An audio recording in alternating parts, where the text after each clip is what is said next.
Maayos ang naging simula ni Sheena o Sheng Canlas sa kauna-unahan nitong pinasukang trabaho sa Maynila. Dahil kasambahay ang lola niya sa bahay na yon at summer pa naman, naisip niyang mag-part-time job muna sa lolalet nito. Lalo na at kailangan ng bagong kasambahay. Maayos naman ang naging unang buwan ni Sheng sa trabaho. Hanggang sa umuwi ang nag-iisang anak ng mga Del Fuero mula sa ibang bansa, si Kaiden Del Fuero. Isang magaling na doktor ayon sa kanyang lola. At mayroon siyang gusto dito. Unang beses niyang nasilayan ang mukha nito, tumambol agad ang kanyang puso. Ngunit hindi siya umaasa dahil langit at lupa ang pagitan ng buhay nila pati ng edad nila. Magka-college pa lang kasi siya, ngunit doktor na ito. Kampante ang dalaga na magiging maayos pa rin ang lahat sa kabila ng lihim niyang paghanga sa binata. Ngunit sa ordinaryong gabi na ika-18th birthday ni Sheng, nagbago ang lahat. Dahil sa unang beses niyang uminom, unang beses na nakatikim ng alak ang katawan, nag-night dream walk ang dalaga at sa silid ng binata ito napunta. Inangkin siya ng ilang ulit, kinuhang natatanging meron siya. Hindi din niya nakontrol ang sarili dahil parang may sariling desisyon ng katawan niya. At dahil iyon ang unang beses niya sa kama, para siyang naadik sa bagay na iyon. Gabi-gabi siyang nagkukunyari na naglalakad ng tulog para lang mapunta sa silid ng binata.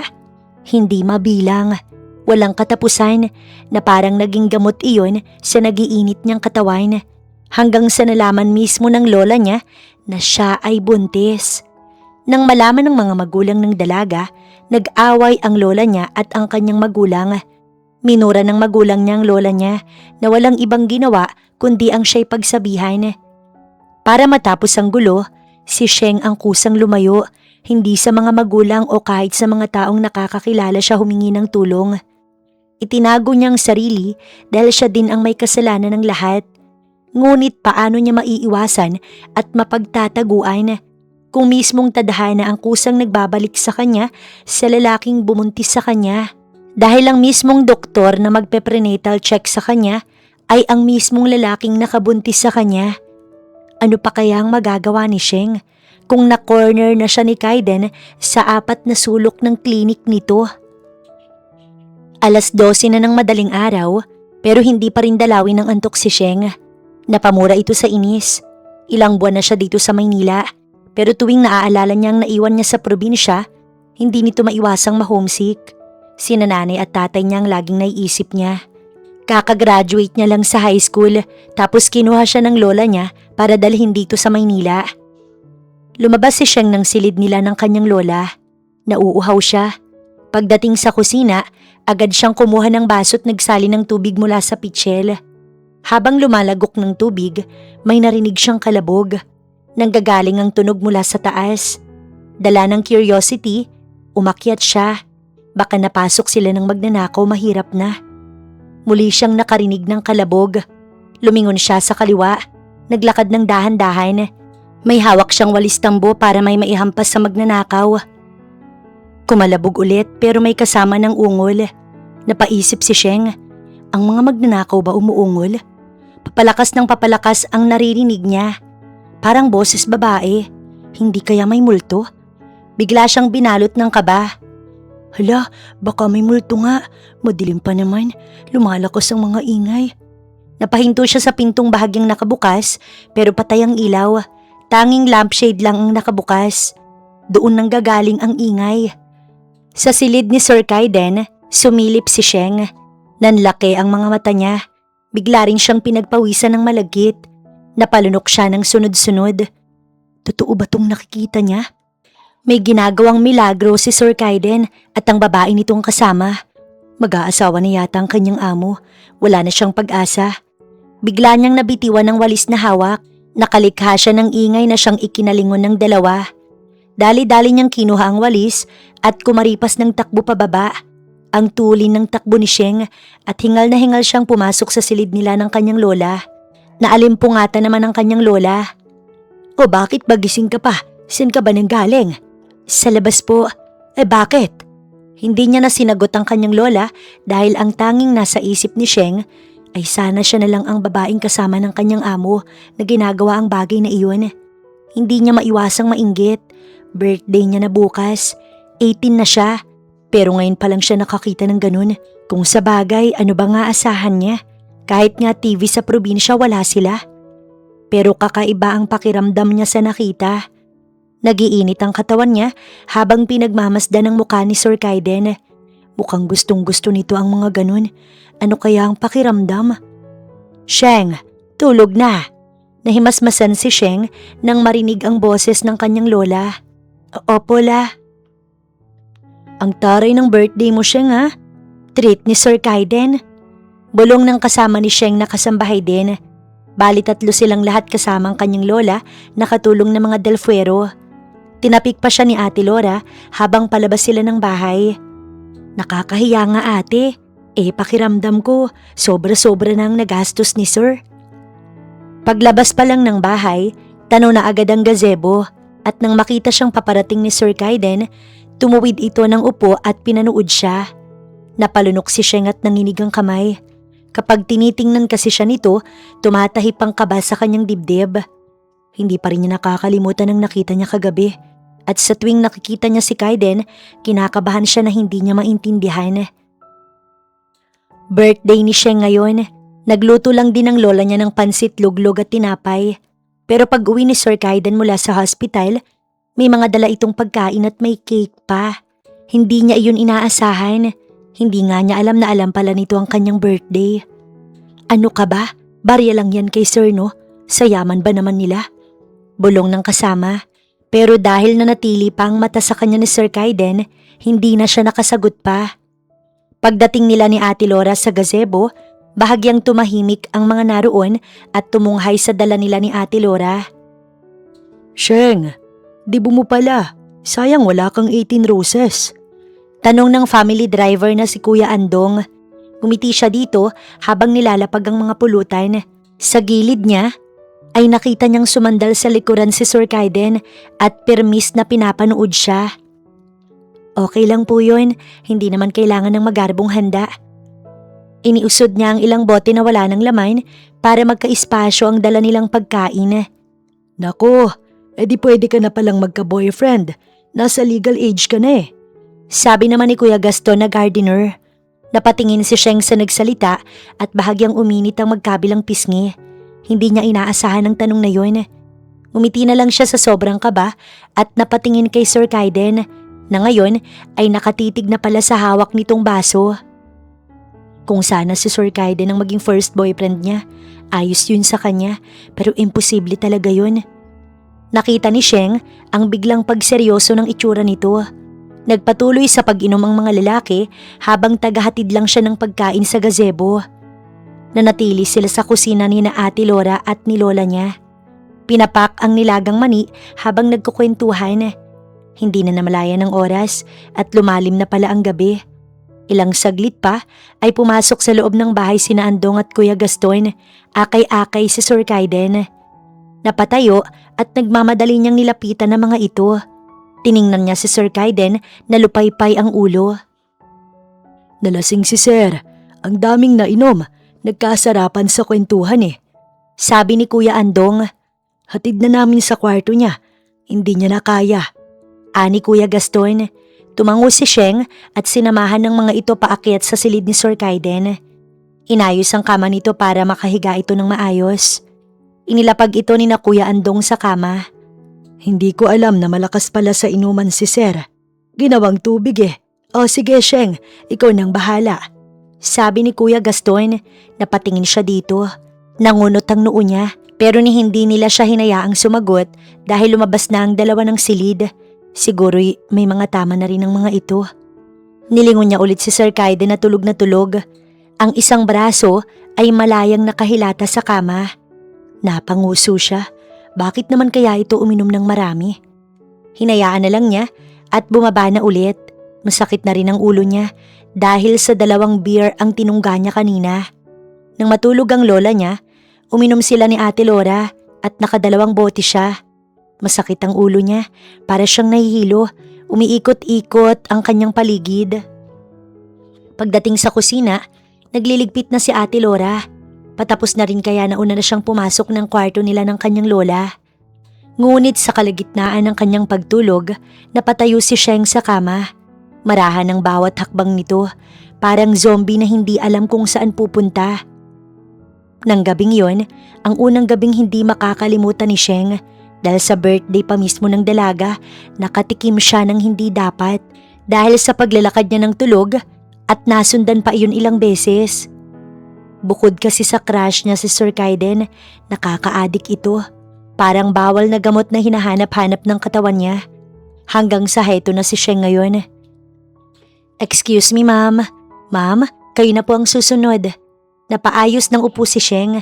Nasa waiting area siya ng isang klinik. May naunang babae na buntis din. Nakatayo na ito at siya na ang susunod. 7 months na ang baby niya sa tiyan niya. Parang kailan lang, nag-aaway pa ang lola at mga magulang niya dahil nabuntis siya. Hindi nila alam kung sino ang bumuntis sa kanya. Wala siyang sinabi ni hindi nga siya nagsalita. Kahit isang salita. Every time na tatanungin siya, umiiyak lang siya. Ayaw niyang umamin dahil siguradong magkakagulo. Isa pa kasalanan naman niya. Lahat ay kasalanan niya. Siya ang gumawa nito sa kanyang sarili. Kaya ayaw niyang idamay ang iba sa kahibangang ginawa niya. Halos 8 buwan na rin siyang nagtatago sa mga magulang at sa lolalet niya. Okay nang ganito, at least walang ibang nadadamay. Tanggap niya na single parent siya. Alam niya na hinuhusgahan siya ng mga buntis din sa klinik na iyon. Kanina pa kasi siya pinagtitinginan. Pero wala siyang pakailam. Ang mahalaga, pinanindigan niya at inako niya ang kasalanan. Excuse me everyone, nagka-emergency kasi si Doc ngayon, kaya after lunch na lang po itutuloy ang check-up. Pwede po kayong mag-lunch muna then bumalik na lang po kayo. Ano ba yan? Nandito na kami miss eh. Sorry po, may emergency lang si Doc. Sige, di bali na lang. Marami ang nagrereklamo, samantalang si Sheng tahimik na tumayo sa upuan at binitbit ang bag niya. Ma'am, kayo po ang unang patient after lunch, kaya bago po mag 1:30 p.m, sana nandito na po kayo. Sige, salamat. Nginitian siya ng babaeng nag-a-assist sa mga nagpapa-check up. Ngayon pa lang siya magpapa-check up. Sa ilang buwan, ngayon lang siya nagkalakas ng loob na magpatingin. Mabuti na lang talaga at may pera siyang naitabi. Pero hanggang ilang buwan lang yun. Inaalala niya ngayon kung paano siya manganganak. Kulang ang pera niya panigurado. Sabi ng kapitbahay niya, nagpapaanak daw sa klinik na ito. Kaya dito siya nagpapa-check up. Sana hindi mahal ang bayad sa klinik dahil siguradong kakapusin siya. Ma'am, yung name po pala ninyo para mabigyan po kita ng number agad bago ka umalis. Palabas na si Sheng nang habulin siya ng babae. Sheena Rogan. Mag-aalauna 20 na nang bumalik sa klinik si Sheng. Nabungaran niyang 3 lalaki na nag-aayos ng signage ng klinik. Hindi niya nabasa yung pangalan ng klinik kanina. Paano'y nakatutok siya sa pagtawid sa kalsada. Tapos tinanggal pa ng nag-aayos kaya hindi niya nabasa yung pangalan. Pero sigurado naman si Sheng na ito ay ang klinik na sinasabi ng kapitbahay niya na buntis rin. Kasi ay kasama niya ito kanina. Nauna lang na nakapag-prenatal at nauna nang umuwi. Isang sakay lang naman ito kung saan siya nagbo-board kaya hindi siya nahirapan. Magandang hapon po ma'am. Bati ng babae. Payat ito, maputi at mahaba ang buhok. Sa banta ni Sheng ay assistant iyon ng doktor sa klinik. Mabait, hindi gaya sa mga center sa probinsya niya na ma-attitude. Magandang hapon din. Upo po muna kayo ma'am, pabalik na rin si Doc, kaunting hintay pa. Tumango si Sheng at nagpasalamat. May nauna na doon na isang buntis na babae, kasama ang asawa. Yung asawa pang may dala ng bag nito at tumbler, kaya naiinggit siya. Pero ganun talaga, may masaya at malungkot na parte. Itong sa kanya, hindi niya alam kung saan siya banda. Masaya na malungkot, ang hirap lang lalo at sobrang bata pa niya. 18, kasi naman ang landi-landi niya. Siguro dahil isang beses pa lang siyang nagka-crush, kaya wala talaga siyang maraming alam sa mga ganun. Hindi niya sinisisi si Kaiden dahil una sa lahat, siya ang gumawa ng paraan kung paano ito masusukol. Sa dulong upuan sa waiting area na upo si Sheng. Nahalata kasi ng dalaga na nagtatalo yung mag-asawa sa unahan at mukhang siya ang dahilan. Panay titig kasi sa kanya nung asawang lalaki. Isinuot ni Sheng ang jacket na may hood at tahimik na nagyuko ng ulo. Inaantok siya pero hindi naman pwedeng matulog kasi baka dumating yung doktor. May TV naman sa gitna ng pasilyo sa itaas ng wall. At twilight ang palabas. Napakaganda ni Bella na maging vampire. Nasa gitna siya ng pagmuni-muni nang may dumaan sa harapan niya. Nakayuko lang ang ulo niya kaya hindi napansin ang dumaan. Huli na rin na napatingin si Sheng dahil lumapat na ang pintuan ng office. Pamilyar yung scent ng pabango na dumaan, parang may kaamoy. Kaya siya napatingin pero hindi rin niya nakita ang may-ari ng pabango. "Miss, pwede ba kami munang mauna?" Pinasadahan ni Sheng yung mag-asawa sa unahan. Tiningnan siya ng babae. Tumango siya ng nakangiti kaysa naman mag-away ang mag-asawa dahil sa kanya. "Sige po sir." Tumayo ang dalawa at sumunod sa babae. Tahimik lang si Sheng na nakaupo. Bumukas ang pintuan sa main door. May dalawang buntis ang sabay na dumating. Ito yung kaninang kasama niya na pinababalik ngayon.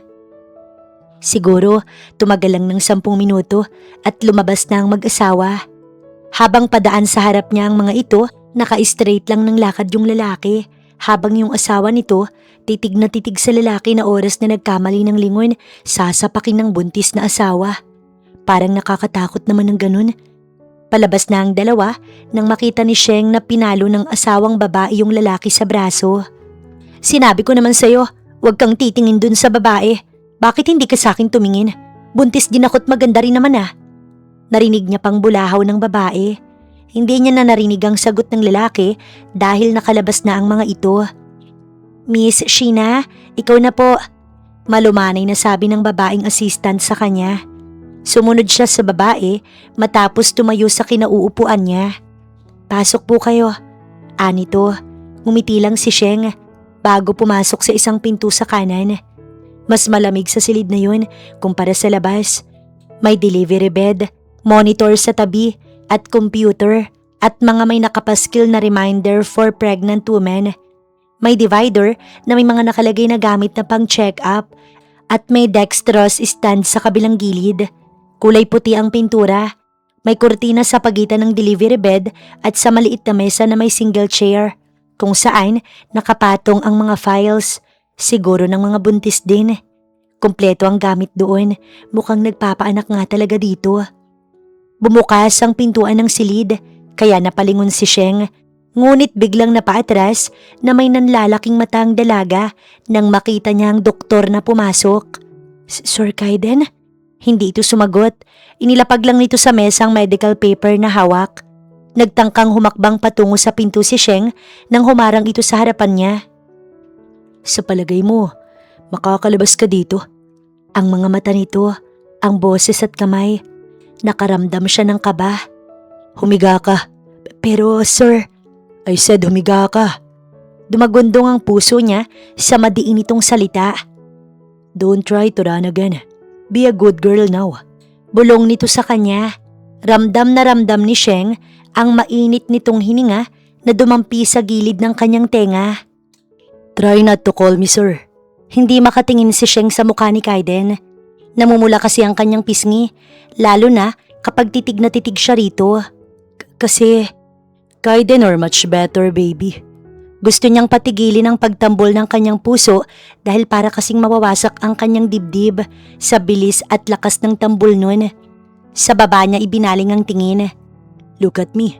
Utos nito nang hindi siya sumagot at tumingin dito. "Alright, humiga ka na lang." Hinubad nito ang coat tsaka iyon ipinatong sa headboard ng monoblock na upuan. Nagsuot din ito ng gloves sa magkabilang kamay. Hindi pa rin gumagalaw si Sheng. Bakit lalaki? Ngayon lang siya nakakita ng ubigayni na lalaki. Posible pala yun. Nahihiya siya. "Higa na. Or ako mismo ang maglalatag sa'yo sa ibabaw niyan." Gusto nang umalis ni Sheng. Hindi siya komportable. Hindi siya komportable na ito ang titingin sa kanya. "Uwag na lang. Uuwi na lang ako sir." Bigla itong humarap sa kanya. "Sir, ang tigas ng ulo." Iiwas na sana siya ng tingin pero nahuli nito ang pisngi niya. "Walang aalis. Look at me." "Bakit bang tigas ng ulo mo?" Hindi niya ito tiningnan o sumagot man lang. Paano siya sasagot kung dinig na dinig niya ang kabog ng kanyang puso? Come on. Ngunit bigla siyang napahawak sa leeg ni Kaiden nang buhatin siya nito. Huminga ito ng malalim at nagtanggal bara sa lalamunan.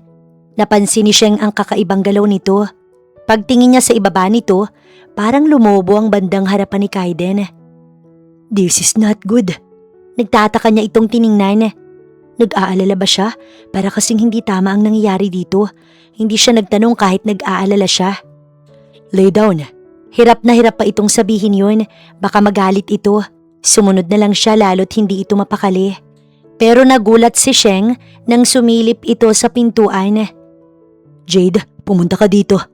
Mukhang yung assistant nito ang tinatawag. Stay here. May gagawin lang ako sandali. Utos nito bago lumabas. Yes, Doc. Pagkakataon niya na para makalabas. Pero bago pa siya nakababa sa hinihigaan, sumara ang pintuan. Pagpihit niya ng doorknob ay nakalock yun. Kinabahan na ang dalaga. Hindi siya makakaalis kung ganito. Paano na? Anong gagawin sa kanya ni Kaiden kung ganun? Tulala lamang na nakatayo sa tapat ng saradong pinto si Sheng. Ilang minuto ring nasa ganung ayos ito nang muling bumukas ang pintuan. Si Kaiden ang pumasok. Nakita siya nito. Ano bang gusto mo, sir? Lay down. Ilang sandaling katahimikan ng namagitan. Hindi sumasagot si Sheng na hindi rin nagsalita si Kaiden. Muling tumambol ang puso niya nang dumako ito sa harapan niya at binuhat ulit siya ng pa-bridal style. Humiga ka and stop talking. Ayokong may magawa ko sa'yo dahil sa katigasan ng ulo mo. Higa. Madiin itong sabi, kaya imbis na tatayo siya, bumalik siya sa delivery bed para humiga. 29 weeks and 2 days ang tiyan mo. Hindi siya sumagot, nag-iwas lang siya ng tingin. May gel itong inilagay sa tiyan niya. Nakatitig lang ito sa kanya habang ginagawa yon. Seryoso itong nakatingin sa kanya. Napakagatlabi si Sheng. This is not good at all. Napamura na naman ito. Nag-iwas din ito ng tingin. Ano bang problema ng taong to? Wala naman siyang ginagawa, bakit nagagalit? Bakit ba? I can't control myself. Napanganga si Sheng, makalipas ang ilang minuto. Natapos na at bababa na siya sa higaan nang pigilan siya nito. Nagtataka siya, lalo na nang iharang nito ang magkabilang braso sa gilid. Nakulong siya doon. Ilang sandali ang lumilipas. Nakatitig lang ito sa kanya. Hindi niya maiwasang kabahan. Sasama ka sa akin. Either you like it or not. Hindi. Yes, you are. Bakit? Hindi ko naman sinabi sa'yo na panagutan mo ko, sir. Sabihin mo ulit ang salitang sir. Naghahamon ng boses nito. Napalunok siya. Ano pang hinihintay mo? Sinabi ko na sa'yo na huwag mong babanggitin yun, pero hindi ka nakikinig. Napabuntong hininga siya at marahan itong hinalikan ng kanyang labi at naghahabol yun. Kulang na lang, sakupin nito ang buong bibig niya. Huwag mong susubukan ng pasensya ko dahil hindi ko pipigilan ang sarili ko sa susunod. Kailangan mo rin naman ako para mapabilis ang panganganak mo, baby. Napatda siya. Stay right there. Tumalikod ito. Sunod-sunod na huminga siya ng malalim para siyang na-hot seat sa ginagawa ni Kaiden. Pinuksan ito ng bahagya ang pinto at tinawag si Jade. Tell them, may emergency, Jade. Bumalik na lang kamo sila sa susunod. Napaisip si Sheng, kapag ba sa ibang mga babae, nagiging ganito rin kaya si Kaiden na hindi mapakali at parang hirap na hirap huminga, lalo na kung nagpapaanak ito. Sa isiping iyon, parang may tumatarak sa kanyang puso. Nakakainis, bakit ba kasi naisip niya yun? Kapag kaya may inaai itong buntis at hinihipo ang tiyan, nagiging ganun din kaya ito ka-sweet? Nanunubig ang mata ni Sheng, nasisiraan na ba siya? Iiyak ba siya dahil sa iniisip niyang yun? Come on, we need to go. Bubuhatin na naman sana siya nito para ibaba nang umiwas siya ng tingin dito. Natigilan si Kaiden, nakatitig sa kanya. Something wrong, baby? Hindi na ako, baby. Pwede ba? Hayaan mo na ako. Ayokong mapahiya ang pamilya mo dahil sa kagagawan ko, Kaiden. Ayokong sumama sa'yo. Kasi katulong lang naman ako na nang harot sa'yo. Umalis ako kasi baka magalit ang magulang mo. Sina nanay at lola nag-aaway sila. Kaya please tigilan mo ko. At kapag ba may mga pasyente ka dito, ganun din ang ginagawa mo. Kumunot ang noo nito. Naguguluhan ang mukha ni Kaiden. Na? Anong na? Hinalikan mo ako ni Yakap, inakit-akit, binuhat-buhat tapos… What? Don't what me ha? Ginagawa mo rin sa kanilang ginagawa mo sa akin no? Ngunit hindi inaasahan ni Sheng ang sagot nito. Tumawa si Kaiden. You mean, yung… Oo, hinahalikan mo sila, niyayakap, binubuhat, tinaakit. Muli itong tumawa. Why? Are you jealous? Natameme ang dalaga. Tinalikuran niya ito, pero hindi pa nakakahakbang ng hilahin ni Kaiden ang kanyang braso. Bumalik siyang bigla sa harapan nito, tsaka siya ikinulong sa malalaki nitong braso. You're jealous, aren't you? Hindi siya sumagot. You are the only one, ang nag-iisang pasyente na gusto kong i-IE. Hindi lang yun. Hoy! Pigil niya sa bunganga nito. Walang nagawa si Sheng kundi ang sumunod kay Kaiden, pero umuwi muna siya dahil marami siyang gamit na naiwan. Habang nagliligpit ng mga gamit, panay naman ang titig ni Kaiden sa loob ng bahay. Maliit lang ang boarding house ni Sheng, 1 hanggang 2 tao lamang ang pwede. Pero kahit kasing liit lang ng garahe, ay 5,000 naman ang renta. Bukod sa rice cooker, heater, mga pinggan at mga pangunahing gamit sa bahay, isang maliit na sofa mesa at 2 upuan, wala na doong gamit. Sa labas ang CR at sa tuwing iihi siya, kailangan pa niyang lumabas ng bahay. Nagtiis si Sheng ng ilang buwan sa lugar na ito dahil wala na rin namang pagpipilian kaysa naman mag-away-away ang pamilya niya at madamay si Kaiden sa ginawa niya. Ang inaalala ni Sheng, paano na ang setup nila? Ang alam kasi niya may girlfriend dito, yung babaeng nakita niya noon sa kwarto ni Kaiden. Walang ibang sinabi ang binata kundi sumama siya. Bukod doon ay wala na. Walang paliwanag o ano pa. Namimiss niya na ang kanyang lola, ang mga magulang niya. Kasalanan niya talaga itong lahat. Do you really live here? Hindi pinansin ni Sheng si Kaiden. Alam niyang nasa bukana ito ng kwarto. Do I have a choice? Tinarayan ito ng dalaga. Nakita ni Kaiden na nai-zipper na ni Sheng ang bag. Kinuha nito yun. You have choice, but you choose to run away. Talaga ba? Pinasadahan siya nito sa mata. Napalunok si Sheng at hindi niya kayang tagalan ng paninitig nito. Yeah, let's go. Mabuti na lang at tumalikod na ito. Pero nagulat siya nang hulihin ni Kaiden ang kanyang palad. Sabay silang lumabas ng bahay. Hindi na siya umimik hanggang patungo ng kotse nito. Doc Kaiden, natigilan siya. Pati ang kasama niya napatingin sa nagsalita. Si Angelie, ang kapitbahay niya na nagturo kung saan siya pwedeng magpa-check up. Sana pala hindi niya sinunod ang babaeng to. Prosti si Angelie at nabuntis ito. Kagaya niya, wala ring ama ang ipinagbubuntis nito. Hindi pala, meron palang ama yung baby niya. Ayaw lang niyang ipaako. Do I know you? Seryosong sagot nito. Matamis na ngumiti ang babae. Maganda si Angelie, maputi at sexy. Siyempre, sino bang magpapabook kung pangit yung babae, di ba? Ako po yung nagpa-check up kaninang umaga, Doc. Nakalimutan mo na po ba agad? Sabi mo pa nga, kailangan akong magpagalaw sa husband ko para mapabilis ang panganganak, remember? Nagiigting ang bagang niya, hindi niya alam kung bakit. At talagang nagagalit siya dahil nagpapa-charming si Angelie. Yeah, that's right. Tumawa ulit ang babae. Kayo talaga? Nakalimutan niyo po ako agad? Sinabi ko po na wala akong husband. And sabi ko, baka pwedeng ikaw na lang po, Dok, ang gumawa nun. Para itong kinikiliti, kaya napipikon siya. Tumingin si Kaiden sa kanya. Sasapakin niya ito pag sumagot pa. Talagang hindi niya pipigilan ng kamao.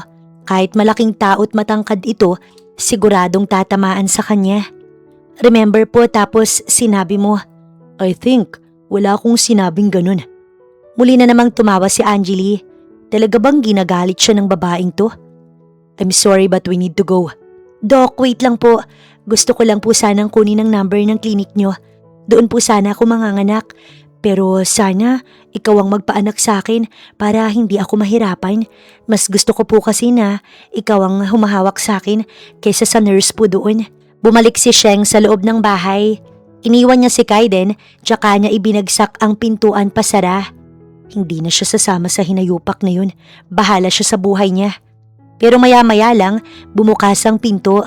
Dumiretso siya sa silid at isasara na sana yun para ilak nang mabilis na naagaw ni Kaiden ang doorknob. Tatalikuran sana niya nang maagap nitong nahuli ang kanyang balikat. Pinaikot siya nito sa mismong harapan nito. "Baby? Anong baby?" Inis niyang sabi pero walang sagot galing dito. Umupo ito sa kama at hinila siya paupo sa kandungan nito. Ilang sandaling katahimikan pero biglang tumalon ang puso niya nang ipulupot ni Kaiden ang mga kamay nito sa kanyang bewang. "Do you know how much I miss you?" Hinalikan siya nito. Napapikit siya. Nilalabanan niya pero parang nakakapanghina ang halik nito. "Come with me. I want you. I miss you. I miss this baby." Hinila siya ni Kaiden pahiga sa kama. "You're jealous, I know. Come here. Let me remind you something." "Kaiden." Hapon na nang makaalis sila ni Sheng sa boarding house nito. Magtatakip silim na ngayon. Paano hindi ito tinantanan ni Kaiden? Namagana nga yata ang kanyang pechay pero kahit medyo mahapdi, nagustuhan naman niya. Ayaw lang niyang ipahalata dahil baka lumaki ang ulo ni Kaiden. Okay na yung sa ibabang ulo nito yung malaki, wag lang yung literal na ulo. Pagdating sa mansyon ng mga Del Fuero, papasok pa lang ang sasakyan ni Kaiden sa compound, nasa tapat na agad ng main door ang mga magulang nito, yung lola niya at iba pang tauhan sa mansyon. Hindi alam ni Sheng kung tutuloy ba sa pagbaba o mananatili na lang sa loob ng sasakyan. Nahihiya siya ng sobra. "Come on baby." Bumuntong hininga si Sheng bago lumabas sa pinto ang binuksan pa ni Kaiden para sa kanya. Habang papalapit sa mga tao sa unahan, abot langit ang kabog ng kanyang dibdib. Hindi niya kasi alam kung anong magiging bungad ng mga ito sa kanya. Kumapit si Sheng kay Kaiden. Bahagya siya nitong nilingon. Walang reaksyon ang mukha nito. Hindi niya alam kung ano ang nararamdaman nito. "Sheena, apo." Palapit pa lang siya, si Lola Let niya agad ang yumakap sa kanya. Umiiyak ito. "San ka ba nang galing, Diyos ko? Mabutit nakita ka ni Sir." Naiyak na rin si Sheng. "Sorry po Lola, hindi ko po sinasadya." Mahina at utal-utal na tugon niya. "Shh, wag mo nang alalahanin yun. Ayos lang apo." "Sheena, iha, mabutit nakita ka ni Kaiden. Halina kayo sa loob at bawal sa buntis ang mahamugan." Malumanay na sabat ng mami ni Kaiden na si Ma'am Ari. Tahimik lang ang asawa nitong si Sir Red. Mabait ang mag-asawang ito kahit noon pa. Nagsabi nga sa kanya noon si Ma'am Ari na ito na raw ang magpapaaral sa kanya, kaso nahihiya siya. Tapos ito pa ang nangyari sa kanya. Sinunod niya ang bugso at init ng kanyang damdamin. Naadik siya sa anak ng mga ito, kaya kahit hindi naman talaga siya nagdi-dreamwalk, pinanindigan niya para lamang maangkin ng lalaki. Sobrang immature niyang mag-isip, pero noong mabuntis siya, doon lang tumimo ang lahat sa kanya. Na mali pala siya, na hindi dapat iyon nangyari, na dapat hindi niya ginawa. Sa bagay, nasa huli naman lagi ang pagsisisi. "Welcome back, Sheena, iha." Nahihiyang umiti ang dalaga. Gusto sana niyang makausap ang lola niya, kaso nahihiya naman siya sa mga magulang ni Kaiden. "Halina kayo sa hapagkainan, nagpahanda ako ng dinner para sa lahat." "And Kaiden, iho, ikaw nang bahala kay Sheena, okay? Ingatan ninyo ang magiging apo namin ng daddy mo." "Of course, ma'am." Ngumiti ito sa mga magulang. Hindi tuloy siya makabitaw kay Kaiden, nahihiya talaga siya. Masaya ang naging hapunan, kasama silang lahat sa mahabang mesa. Kahit ang lola niya at si Ate Laura at iba pang mga tauhan sa mansyon. Marami ang napag-usapan pero ni minsan walang nabanggit tungkol sa kasal. Sa bagay, may girlfriend si Kaiden at alam niya yun. Ang kagandahan sa mga Del Fuero, hindi nang mamata ng mga tao. Panay ang tingin sa kagaya niyang mahirap. "Pero Lola, hayaan mo apo. Pag uwi ko, kakausapin ko ang mga magulang mo na maayos ka na. Hayaan mo na ako ha. Maging masaya ka na lang." "Ayoko la, gusto ko kasama kita." "Huwag ka nang umiyak. Makinig ka sa akin, Sheena." Pinahid nito ang luha sa mata niya. "Kailangan mong sumama kay Sir Kaiden sa mismong bahay niya para matuto ka kung paano ang mamuhay ng mag-asawa." "Pero la, hindi naman kami mag-asawa." "Huwag mong sabihin yan. Mangyayari din yon. Sa ngayon sumama ka na muna kay Sir Kaiden. Alam kong mapapabuti ka sa kanya. Sumama ka na ha. Sunod-sunod na tumulo ang luha sa kanyang mata. Akala ni Sheng dito lang siya sa mansyon, pero matapos ang hapunan, aalis pala ulit silang dalawa ni Kaiden. Tahan na, malaki ka na. Alam mo na dapat kung anong pinasok mo. Ayokong magalit sa'yo kaya makinig ka na lang sa'kin. Niyakap niya ang kanyang lola. Sabi naman ito, dadalaw-dalawin siya sa bahay ni Kaiden. Walang imik si Sheng habang nasa sasakyan. Nakatanaw lang ang dalaga sa labas ng bintana. Hindi niya alam kung saan sila patungo. Hindi naman kasi niya memoryado ang buong kamay nilaan. Hanggang sa hindi na malaya ng dalaga na nakatulog na siya. Hindi na rin ito alam kung ilang minuto o oras siyang nakatulog. Nagising na lamang ito dahil sa mainit na hangin na dumadampi sa mukha niya. At nang dumilat siya, nakatingin sa kanya si Kaiden. Napakaganda mo, baby. Hindi ko maialis ang mata ko sa'yo. Kaiden. Yes, baby. We're here but... Titingin sana siya sa labas pero hinawi nito ang ulo niya pabalik sa kanyang pwesto. Sa akin ka lang tumingin. Kaiden, anong ginagawa mo? I want to kiss you. Na-addict na ako sa'yo. Hindi ako makatulog sa gabi dahil sa'yo. Ano bang ginawa ko? I don't know. Pinagsamantalahan mo lang naman ako ng ilang beses. Maraming beses. Naitulak niya ito. Narinig niya na lang din ang pagtawa nito. Kaiden, dito na lang ba tayo? Sandali lang baby. Bago tayo bumaba, pwede bang i-kiss mo muna ako? Kaiden, alam mo namang nasa kotse tayo, di ba? Pero hindi ko mapigilan. Hindi siya sumagot, kaya dumilat ito at tinitigan ang mata niya. Kaiden, ano bang nangyayari sa'yo? Nakagamit ka ba ng bawal na gamot? Dinala siya ni Kaiden sa isang exclusive subdivision. Kahit takip silim, klarong-klaro ang paligid. Hindi niya maialis ang paningin sa ingranding bahay na iyon. It's a combination of hardwood and cement outside. It has wide space of glass door with an open terrace on the second floor. Hindi yun kasing laki ng mansyon ng mga Del Fuero. But it is one of the finest home design she ever seen. Kapansin-pansin rin ang fountain sa gitna ng hardin. The colorful lights enhance the flow of the water. It gives a romantic leisure at the same time. Bumukas ang pinto at isang may edad na babae ang bumungad sa kanila. Good evening, Sir Kaiden. Kinuha ni Kaiden ang kamay niya at saka siya hinatak. Nagpaubaya siya rito. Good evening, Manang Tess. This is Sheena Rogan. Baby, she's Manang Tess. Nginitian niya ang tinawag nitong Manang Tess. Magandang gabi po, Manang Tess. Pinagsaklob ni Kaiden ang mga kamay nilang dalawa at halos pumalakpak na si Manang Tess sa tuwa sa nakita. Naging ngiting hilaw tuloy ang kanyang nagawa. Magandang gabi rin, Iha, Ma'am Sheena. Matagal na kitang gustong-gustong makita at hindi nga ako nagkamali. Napakaganda mo. Ang cute ng mga mata mo. Nahihiya siyang napangiti. Hinipo din ito ang tiyan niya. At siguradong magandang lahi ang kombinasyon ninyo ni Sir. Salamat po. Hindi talaga siya sanay sa pinupuri. Pasok kayo. Pasok sa loob ng makapag-dinner na kayo at makapagpahinga na rin. Nilingon niya si Kaiden pero hindi siya pinansin. Hawak nito ang kamay niya ng mahigpit. Dinala siya sa dining area ni Kaiden. Napakalaki ng mesa para sa kanilang dalawa. Doon ay nakahain ang inihandang hapunan ni Manang Tess. Pinaghila siya ng upuan ni Kaiden. Sa kanang bahagi, agad nitong kinuha ang kanin at pinagsandok siya. Do you want sinigang? O ginataang kalabasa na lang na may hipon para may gulay? It's good for you and to our baby. Napanguso siya. Hindi naman ito hinintay ang sagot niya at ito pa rin ang nasunod. Nilagyan siya nito ng maraming gulay at relyenong bangus. Hindi pa nga siya nangangalahati sa kinakain, dinadagdagan ulit nito ng gulay ang kanyang plato.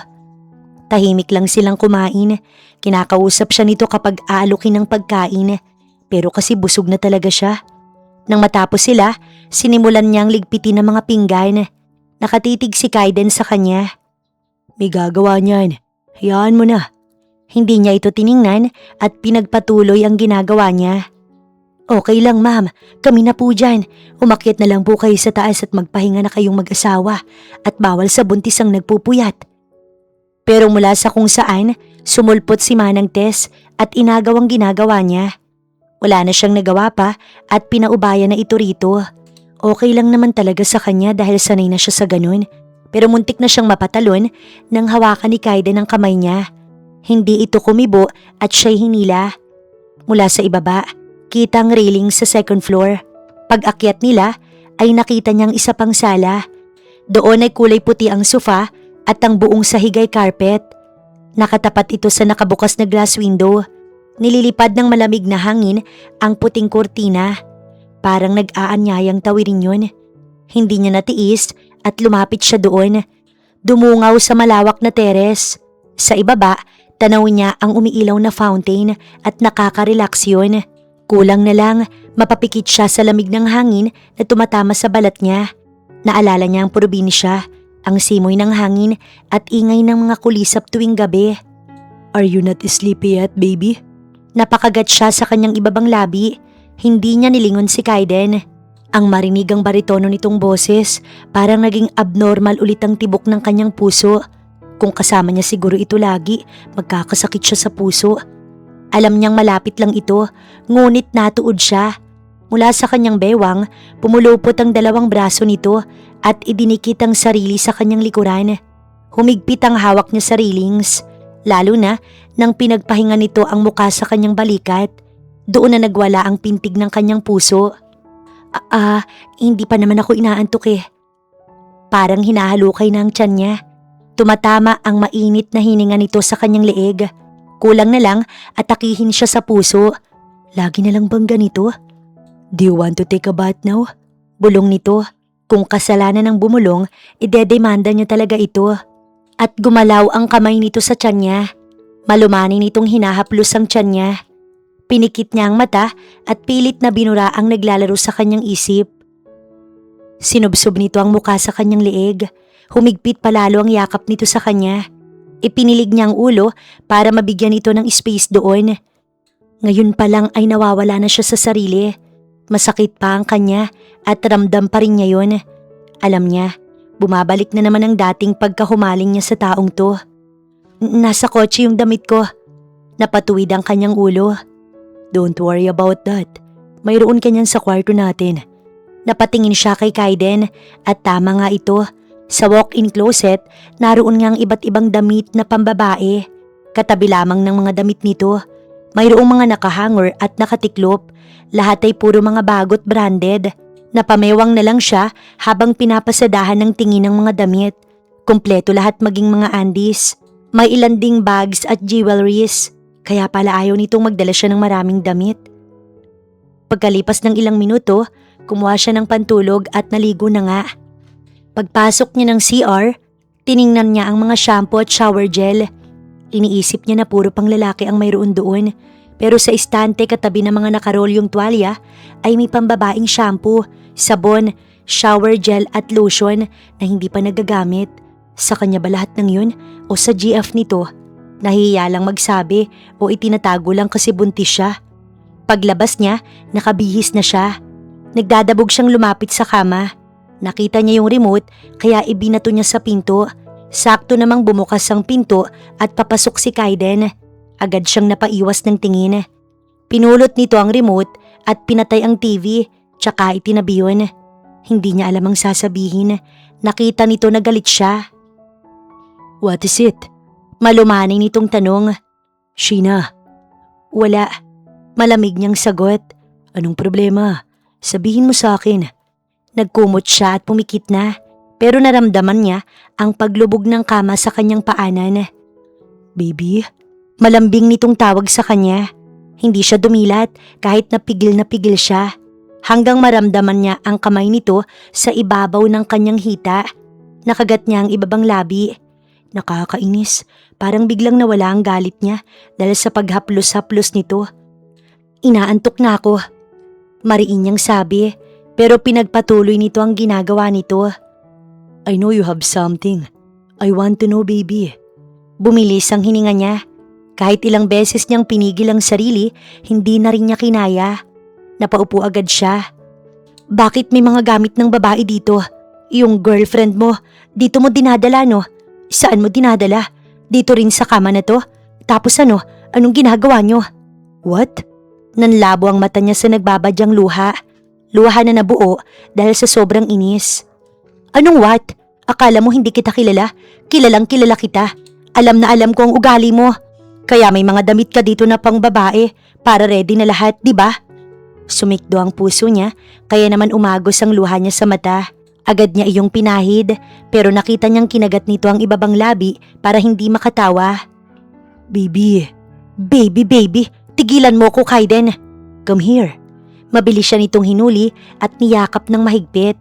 Kahit nagpupumiglas, hindi siya nito binibitawan. Shh!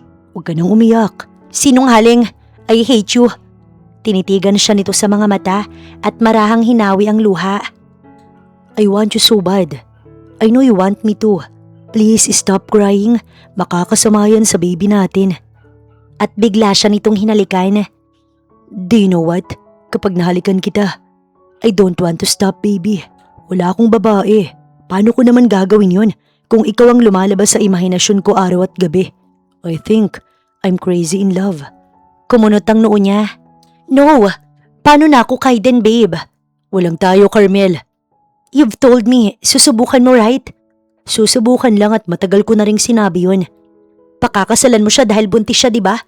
Paano kung sabihin kong buntis din ako at ikaw ang ama, Kaiden? Hindi natinag si Kaiden sa kinauupuan niya.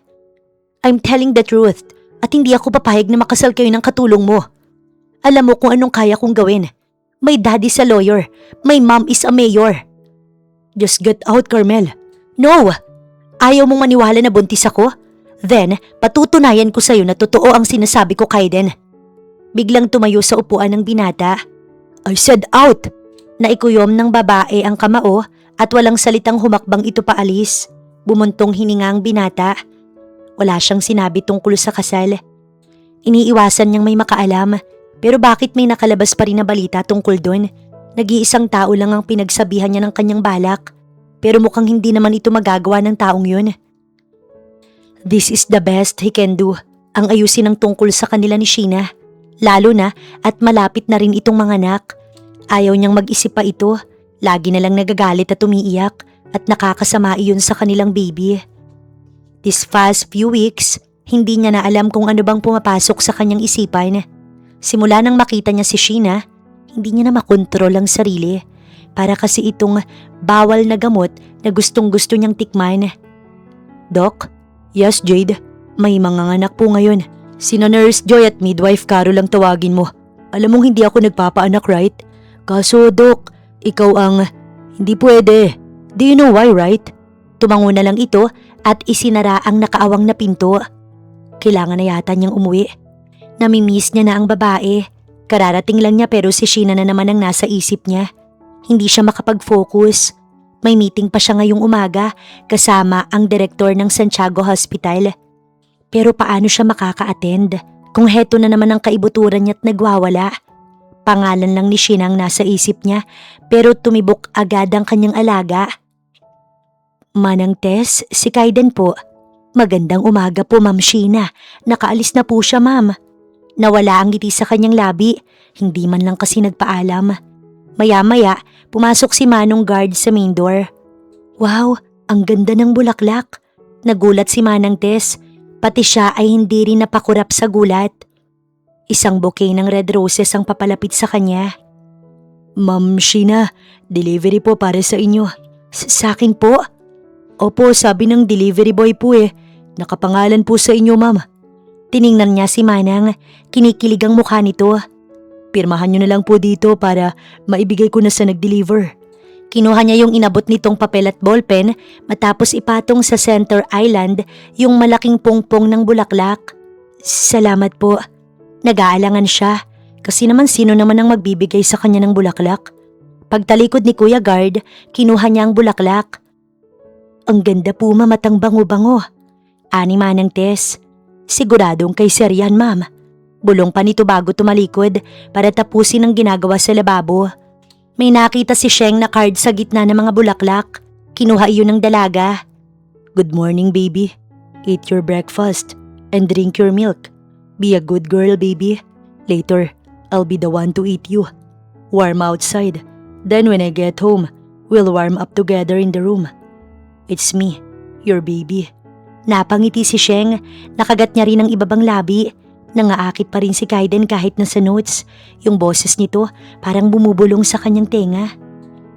Nagising si Sheng dahil sa mumunting halik na dumadampi sa buhok niya, pababa sa pisngi at leeg ng dalaga. Marahan itong idinilat ang antok pang mga mata. Hi baby, nagising ba kita? Umiling si Sheng ng mahina. Na-miss niya ang lalaki, ang mga halik nito, ang mga haplos nito at buong katawan ni Kaiden. Come here baby. Dumapa si Sheng sa dibdib nito. Nakasandal si Kaiden sa headboard ng kama. Hawak siya sa likuran niya. Mula doon, hinahagod nito ang kanyang likuran. Did you miss me, baby? Humiga siya sa leeg nito. I miss you. Sorry kung ginabi na ako. Hinawakan siya nito sa baba. Can you forgive me? Hindi siya sumagot. Paano? Sinakop nito ang nakaawang niyang labi. Sa gitna ng paghalik nito, nang magring ang cellphone na nasa bulsa nito. Hindi nito iyon pinapansin. Yung cellphone mo. Huwag mong isipin yun. Ngunit muling nagring ang phone ni Kaiden, kaya tumayo na ito matapos magpaalam sa kanya. Lumabas si Kaiden ng kwarto. Sinundan niya ng tingin. Mukhang nagagalit si Kaiden sa kausap. Ang lakas ng pagmumura nito habang pasara ang pinto. Ilang sandali ang lumipas, doon lang siya gumalaw para tingnan ng wall clock. Mag-aalas 7 na pala. Tumayo siya. Nahihirapan siyang gumalaw. Lumalaki na talaga ang tiyan niya. Nagsabi si Kaiden na ipa-ultrasound ang baby nila pero ayaw niya. Mas gusto niya na hindi alam ang gender para may thrill. Sabi ni Kaiden, ito raw ang magpapaanak sa kanya. Sana maging normal ang lahat at mairaos niya ang panganganak niya. Natatakot si Sheng, pero sa tuwing nasa tabi niya si Kaiden, lumalakas ang loob niya. Hindi na nakabalik si Kaiden sa silid nila, kaya nagbihis na lang siya at bumaba na. Why? Bisita mo ko, babe. Just get out of my house, Carmel.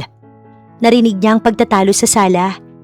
Binilisan ni Sheng ang hakbang at nagulat siya nang makita kung sino ang bisita. Iyong girlfriend ni Kaiden. Parang tinutusok ang puso niya. Nasasaktan pa rin siya kahit alam niya ito. Umasa pa kasi siya sa mga salita ni Kaiden. Alam naman niya na ang baby lang talaga nilang dahilan kaya siya nito ibinahay. Oh, hi Sheena. Paglapat ng paa niya sa sahig sa living room, nakita siya ng dalawa. Magandang gabi. Mahinhing bati ng dalaga. Ngumiti ang babae. Malaki na ang tiyan mo. Pumihit ito paharap sa kanya. Umalis ka na, Carmel. Narinig niyang bulong ni Kaiden pero hindi natinag ang babae. I'm so happy for you, Sheena. Sana masaya ka rin na buntis din ako. And guess what? Kaiden is also the father of my baby. Right, babe? Get out! Singhal ng binata. Why, babe? Ayaw mo bang malaman ni Sheena na ako ang pakakasalan mo't hindi siya? Mabuti na nga lang para habang maaga, matanggap niya na ang totoo. Right, Sheena? Nangangatalang bibig niya. Maiiyak na siya. Pinipilit niya lang iyong pigilan. Kinagat niya ang ibabang labi para hindi siya mabuwal. Get out! Huwag mong ubusin ang pasensya ko, Carmel. Lumabas ka na. Bago pa kita kalad ka rin paalis sa lugar na to. Fine, aalis ako. Pero hindi mo pwedeng itago ang katotohanan na buntis ako't ikaw ang ama, Kaiden. Hiyaw nito bago lumabas ng main door. Hindi kinaya ni Sheng. Tumakbo ito paakyat ng hagdan patungo sa kanilang kwarto. Dumiretso si Sheng sa banyo at inilak yun. Baby, let's talk. Sigaw mula sa labas ng banyo. Hindi siya lumabas kahit panay ang katok ni Kaiden. Patuloy sa pag-agos ang kanyang luha. Sheena, kapag hindi ka pa lumabas dyan, ako ang maglalabas sa'yo. Sa takot niya sa boses nito, binuksan niya ang pinto at lumabas ng banyo. Nakita niya itong nakapamiwang malapit sa pinto ng banyo at madilim ang mukha nito. Let's talk. Kinuha niya ang bag niya. Aalis na lang siya. Okay naman siya kahit wala ito sa buhay niya. Kesang isiksik niya ang sarili kay Kaiden, buntis pa ang girlfriend nito. Ano pa bang dapat pag-usapan? Aalis na lang ako dito. Walang aalis. Lumapit ito sa kanya. Tinitigan siya nito. Anong gusto mong gawin sa akin? Sa amin ng girlfriend mo. Sabay kaming dalawa, ha? Lumapit pa ito at hahawakan sana siya nito. Don't touch me. Tama na, Kaiden. Huwag mo nang ipaglaban ang baluktot mong dahilan. She's not my girlfriend. Hinarap niya ito. Tumawa pa siya sa sobrang inis. Anong akala nito mauuto siya nito? Hindi. Nakita ko kayo noon. Kaya wag mo kong lokohin. Go and live your life. And don't bother me anymore, Kaiden. Kinuha niyang bag niya at maglalakad na, pero pinigilan nito ang kanyang braso. Saan ka pupunta? Nanibago siya sa tono ng boses nito at itsura ni Kaiden. Para itong takot at puno ng pangamba. Tinanggal niya ang kamay nito sa kanyang braso. Aalis na. Huwag mo na akong hahanapin. Dahil kung ang baby ang iniisip mo, kaya kong mabuhay na kaming dalawa lang na walang ikaw. Tumalikod siya para tumungo sa pinto. No! Pinigilan siya nitong muli. Niyakap siya nito mula sa likuran niya. Nagulat siya sa ginawa nito at nanigas sa kinatatayuan niya. Iyakap siya ng binata ng mahigpit. Kinulong siya ni Kaiden sa mga bisig nito. Don't do this. Hindi ako papayag. Bitiwan mo ko, Kaiden. Naramdaman niya ang pag-iling nito sa leeg niya. No, sa akin ka pa rin. Walang nagbago. Akin ka lang, Sheena Rogan. Para siyang nakulong sa pananalita nito. Saan ba nito nakukuhang mga iyon? Anong ibig sabihin? Dahan-dahan siya nitong hinarap. Kinuha nito ang bag niya at inihagis. Hinapit nito ang kanyang bewang at hinaplos ang kanyang pisngi. Marahan siya nitong hinalikan sa labi. At mas idinikit nito ang sarili sa kanya. Gumanti na siya sa halik na ginagawa ni Kaiden. Hindi niya alam kung paano, pero naramdaman niya na lang ang lambot ng kama sa kanyang likod. Napapapikit siya sa tuwing nararamdaman ito. Nagiinit ang buong katawan ni Sheng sa ginagawa nito. Hirap na hirap siyang huminga. Tell me you want me, baby. Tell me you need me. Tell me please. Kaiden. No. Sabihin mo sa akin, baby. Gusto mo ko, di ba? Sabihin mo sa akin. I want you. Nangihinang bulong niya. Pagod ka na kagabi tapos pinagod pa kita ulit. Sorry, baby. Hindi ko napigilan. I just really miss you. Let's sleep now. Pinaghalong pag-aalala at lambing na sabi nito. Tumabi si Kaiden sa kanya at binalot siya ng kumot. Ipinulupot nito ang kamay sa kanya at pinatong ang ulo niya sa braso nito. Kahit pagod sa nangyari sa kanila, nakaramdam siya ng ginhawa sa piling ni Kaiden. Hindi na alam ni Sheng kung ano ang gagawin niya. Sinubukan niyang umalis sa tabi ni Kaiden at piliin ang tama, pero hindi sumusunod ang katawan at puso niya. Bahala na kung ano ang kahinatnan nito. Hindi niya kasi alam kung kanino siya dapat maniwala. Kay Kaiden ba? Kay Carmel? O sa mismong nakita niya noon? Sleep tight, baby. Nandito lang ako. Hinalikan siya nito sa noo. Nagising si Sheng na parang may nakadikit sa kanyang leeg at mainit sa kanyang dibdib. Unti-unti siyang dumilat, tsaka napagtanto na hindi pala panaginip ang nangyayari sa kanya. Si Kaiden halos nakadagan na sa kanya. Hindi naman ito natatamaan ng baby bump niya, kaya ayos lang din. Nakasubsob ang mukha nito sa leeg niya at masuyo siyang hinahalikan. Marahil ay naramdaman nito ang presensya niya, kaya inangat nito ang muka at siya'y tiningnan. Nginitian siya ni Kaiden. Good morning, baby. Hinalikan siya nito sa labi. Napangiti siya imbis na magtaka. Matapos siyang halikan sa labi, pinugpog naman ito ng mababaw na halikang kanyang pisngi, ilong, mata, noo, maging ang kanyang baba. Tiningnan niya ang paligid upang malaman kung anong oras niya. Sa glass window, nasilip niyang papaumaga pa lamang. Bakit ang aga mong nagising? Because I miss you. Kumunot ang noo nito ng kanyang tingnan. Mukhang ugali talaga ni Kaiden ang maging ganito. Natutunaw ang kanyang puso. Sobra-sobra ang kaswitan nito. Kahapon pa tayong magkasama, tsaka nakailan ka na. Pabiro niyang sabi. Hindi ko lang mapigilan, baby. Hindi pa sapat yun, kulang pa sa akin.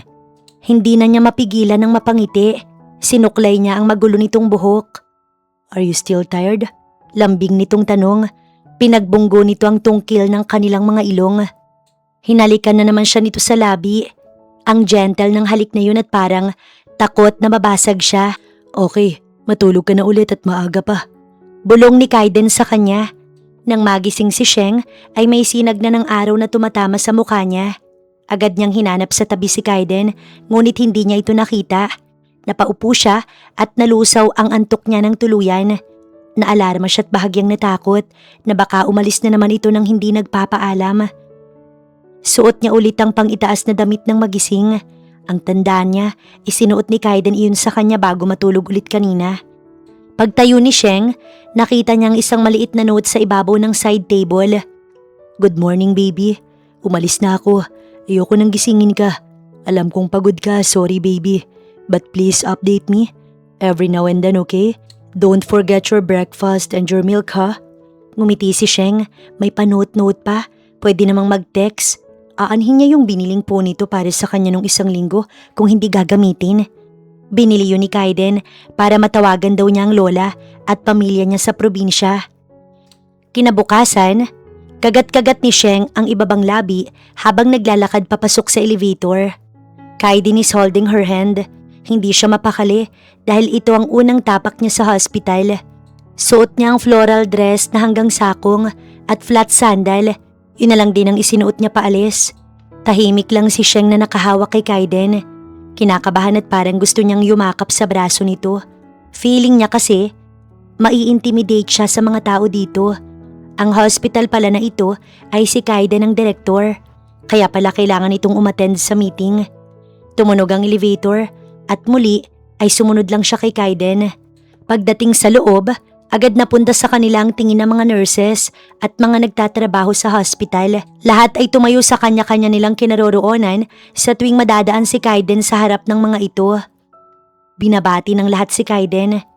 Ngumiti siya, lalo na doon sa mga nahihiyang tingnan si Kaiden. Alam niya ang pakiramdam, nanggaling na din kasi siya sa ganun. May lumapit sa kanilang naka-corporate na babae.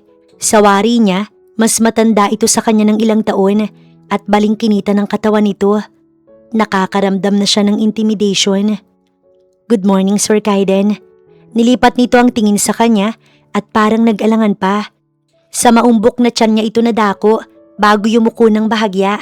Nginitian niya na lang ito nang madako ang mata sa kanya. Nilingon siya ni Kaiden. Masuyo siya nitong tiningnan. "Baby, this is my secretary, Belle. Belle, meet my wife, Sheena." Napatda siya. Wife daw, hindi pa sila kasal. Parang tumambol ang puso niya sa sinabi nito. Nang marinig nito ang sinabi ni Kaiden, agad na nagbago ang mukha nito at bahagya pang yumuko. "Good morning po, ma'am. Nice to meet you po." Magalang pa nitong sabi. "Good morning." Nakangiting tugon niya. Medyo nabawasan ng kaba pero nandoon pa rin ang intimidation. Nag-usap ang dalawa tungkol sa mga nangyari habang wala ito. Naglakad sila patungo yata sa opisina ni Kaiden.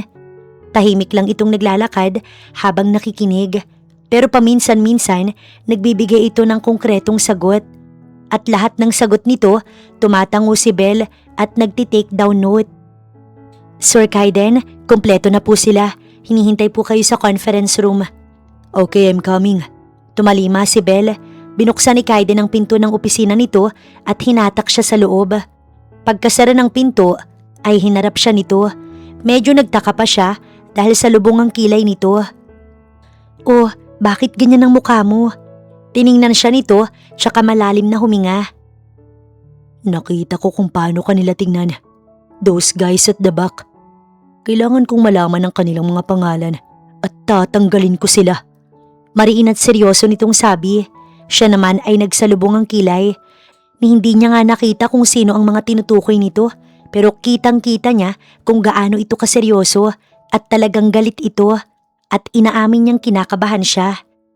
Lumapit siya kay Kaiden at inayos na lang ang kwelyo ng long black polo nito. Baka ma-distract niya man lang sa ganoong paraan. "Baby, ano ka ba? Wala namang ginagawa yung mga tao eh. At isa pa, masyado kang possessive. Hindi tama yan. Behave, okay?" Biro niya at tumawa naman ito. Ilang sandali silang nagkatitigan. Parang hindi na naman tama ang titig nito. Kaya bago ang lahat, nagsalita siya. "May meeting ka." Bulalas niya na ikinatawa naman ito. Niyakap siya ni Kaiden sa bewang. "You okay here? Kayo ni baby?" Bulong nito sabay haplos sa tiyan niya. Yumakap siya dito. "Oo naman, dito lang ako, kami ni baby." "You stay?" "Opo." Tiningnan siya nito at hinawakan na magkabilang pisngi. "Promise me." Natawa siya sa kakulitan nito. Ang kulit mo, dito nga lang ako. Hihintayin kita, alis na. Ngumiti ito ng pagkalapad-lapad. Ang gwapo naman talaga ng crush niya at sobra siyang nai-inlove dito. Naiwan si Sheng mag-isa sa malaki pero simple nitong opisina. Naupo siya sa sofa nitong katabi ng glass wall.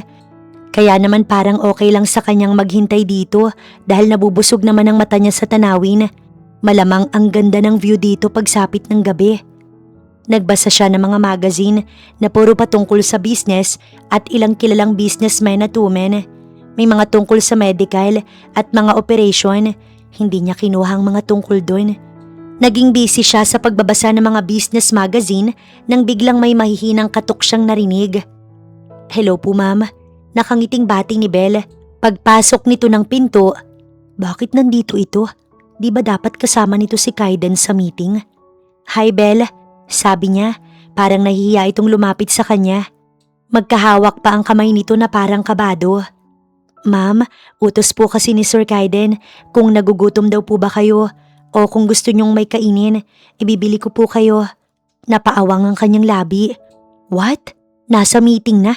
Nagagawa pa siyang isipin ng taong yun? Bumuntong hininga siya. Para siyang naglaway sa manggang hinog. Ako na lang ang bibili sa labas, Belle. Nanlaki ang mata nito. Naku, ako na lang po ma'am. Ang utos po kasi huwag kayong pagurin dito. Sabihin niyo na lang po ang kailangan ninyo sa akin. Sinara niya ang magazine at tumayo. Kinuha ang bag at lumapit dito. Gusto ko kasing kumain ng hinog na mangge na may sawsawang asin at may sili.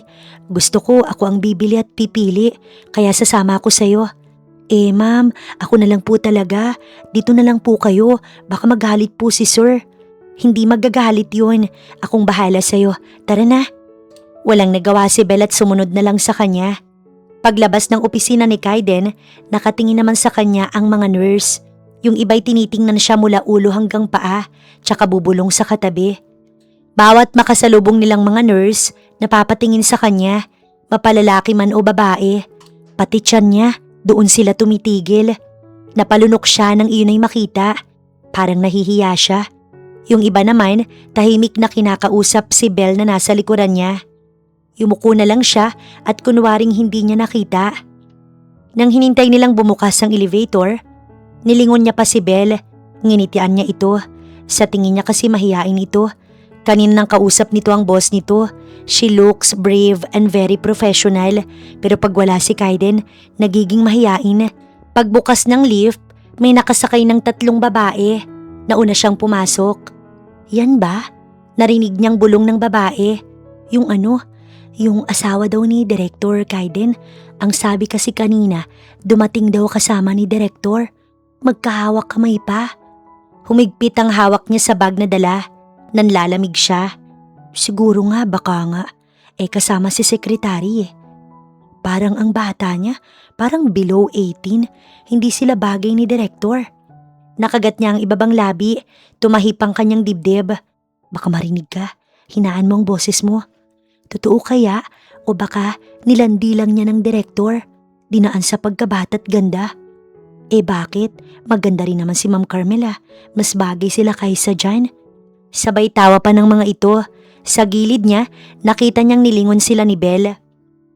Kaya nawala ang tawanan ng 3. Natulala siya.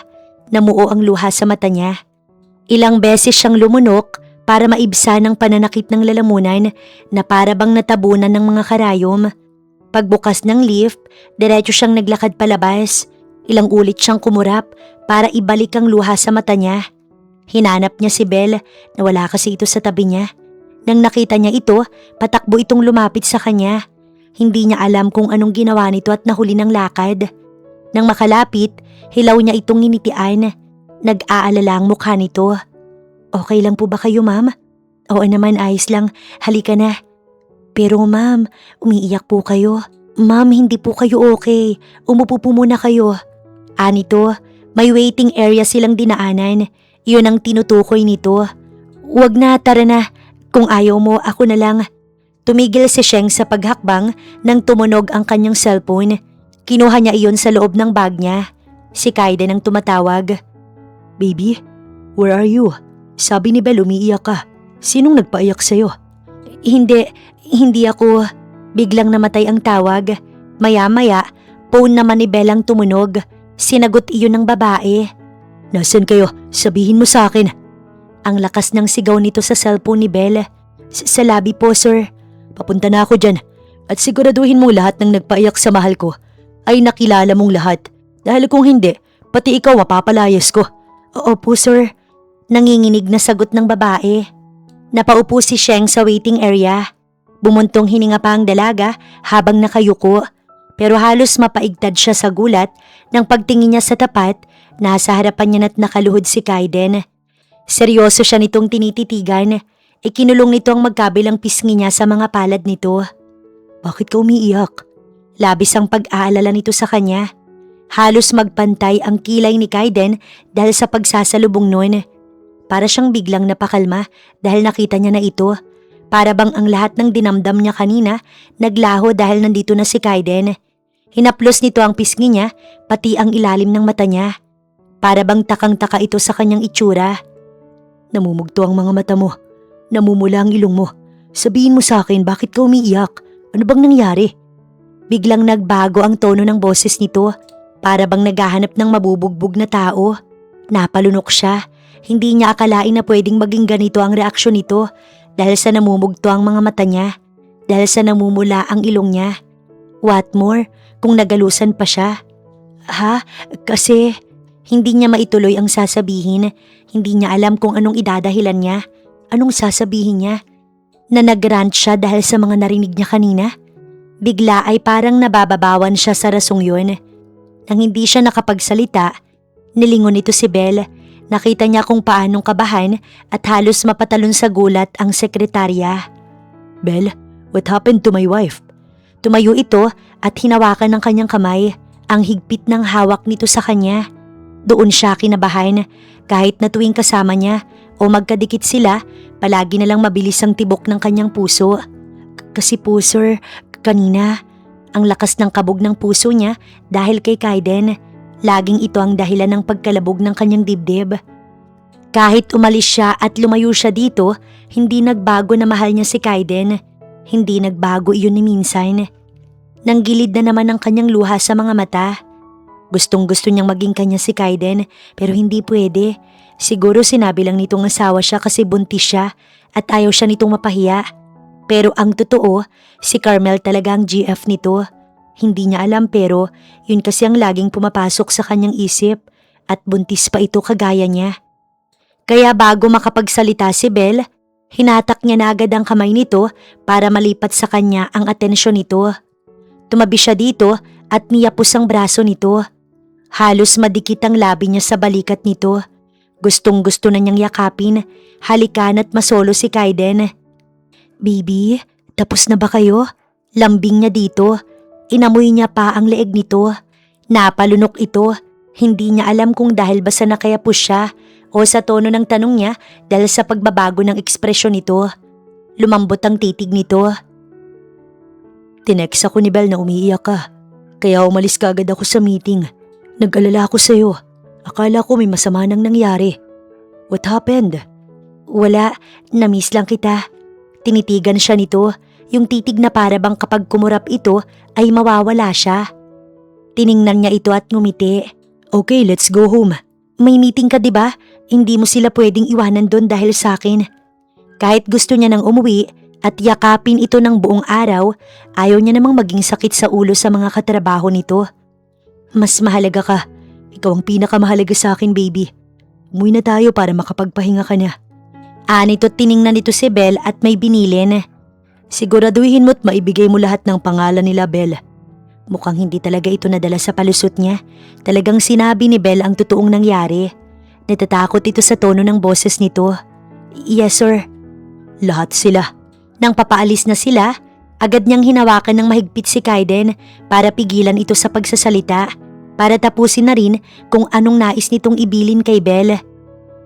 May katext si Kaiden habang sila ay nasa sasakyan. May dala na itong driver, kaya naman habang magkatabi sila, nakahawak pa rin ito sa kanyang kamay. Pinagdadaop niya ang kanilang kamay. Kung minsan, tinitingnan niya ito tuwing ginagawa niya yun. Nakukyutan kasi siya dahil panay ang kunot ng noo nito at pag-igting ng panga nito. Kung minsan pa, may kasamang paglunok. Parang galit ito sa kateks.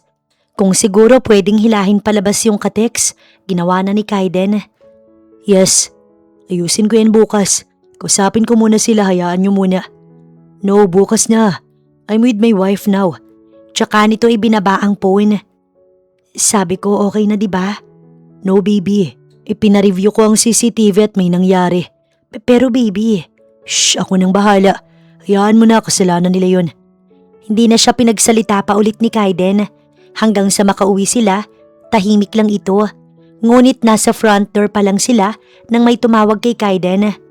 What? Okay, I'm on my way, Jade. Bago ito tumalikod, hinalikan siya ni Kaiden sa labi. Tsaka nito sinabi kung anong nangyayari. Babalik ako agad, baby. Napalunok si Sheng at hindi nakasagot pa. Sinundan na lang niya ng tanaw si Kaiden na pabalik ng sasakyan. Yung nanganak daw sa klinik nito na wala ng heartbeat at yun ay ang kapitbahay niya sa boarding house niya na pokpok. Bigla siyang ginapangan ng takot. Paano kung ganun din ang mangyari sa kanya? Pumasok na kinakabahan si Sheng sa bahay pero bigla namang natigilan ng dalaga sa babaeng nakaupo sa sofa sa living room. Sheena? Anong ginagawa mo dito, Carmel? Tumayo ito sa kinaupuan. Umatras siya nang papalapit ito. Gusto sana kitang makausap. Ang lungkot ng tinig nito samantalang ang tapang nito noong isang araw. Nagulat siya nang hawakan nito ang kamay niya. Bakit? Kinakabahang tanong niya. Napalunok si Sheng nang tumulo ang luha nito. Kailangan ko si Kaiden. Kailangan ko siya at ng anak namin. Biglang napabitaw si Sheng sa pagkakahawak nito. Alam ko, mahirap ang hinihingi ko, pero ako ang nauna sa kanya. Akin siya bago naging sayo. At buntis din ako. Si Kaiden rin ang ama. Hindi siya makapagsalita. Tiningnan niya muna ito ng ilang sandali at patuloy ito sa pagluha. Anong ibig mong sabihin? Gusto kong ibalik mo si Kaiden sa akin dahil ako ang nauna. Inakit mo lang siya kaya ikaw ang pinili niya. Iniwan niya ako dahil sa'yo. Hindi mo pa rin ba naiintindihan yun? Napaatras siya ng sunod-sunod. Hinawi nito ang luha at lumakas din ang tinig. Kung wala ka, kung hindi ka bumalik, wala sanang problema. Pero nang bumalik ka, Sheena, hindi na ako pinansin ulit ni Kaiden. Kaya umalis ka na sa buhay niya dahil ako ang nauna. Inagaw mo lang siya. Bigla nitong hinawi ang malaking vase sa gilid ng hagdan. Gumulong-gulong iyon. Patuloy siya sa pag-atras niya. Ma'am Sheena, Diyos ko! Nakita niya si Manang na patungo sa kanila. Huwag kang mga ilam dito, Manang. Napasign of the cross ang matanda. Susugurin siya ni Carmel. Ang bilis ng hakbang nito. Hinawakan niya ang tiyan niya. Biglang nahagip ni Sheng ang vase sa ibabaw ng mesa sa tabi ng malaking statue. Alam ng dalaga, sasaktan siya ni Carmel kaya bago pa iyon mangyari, kailangan niyang lumaban.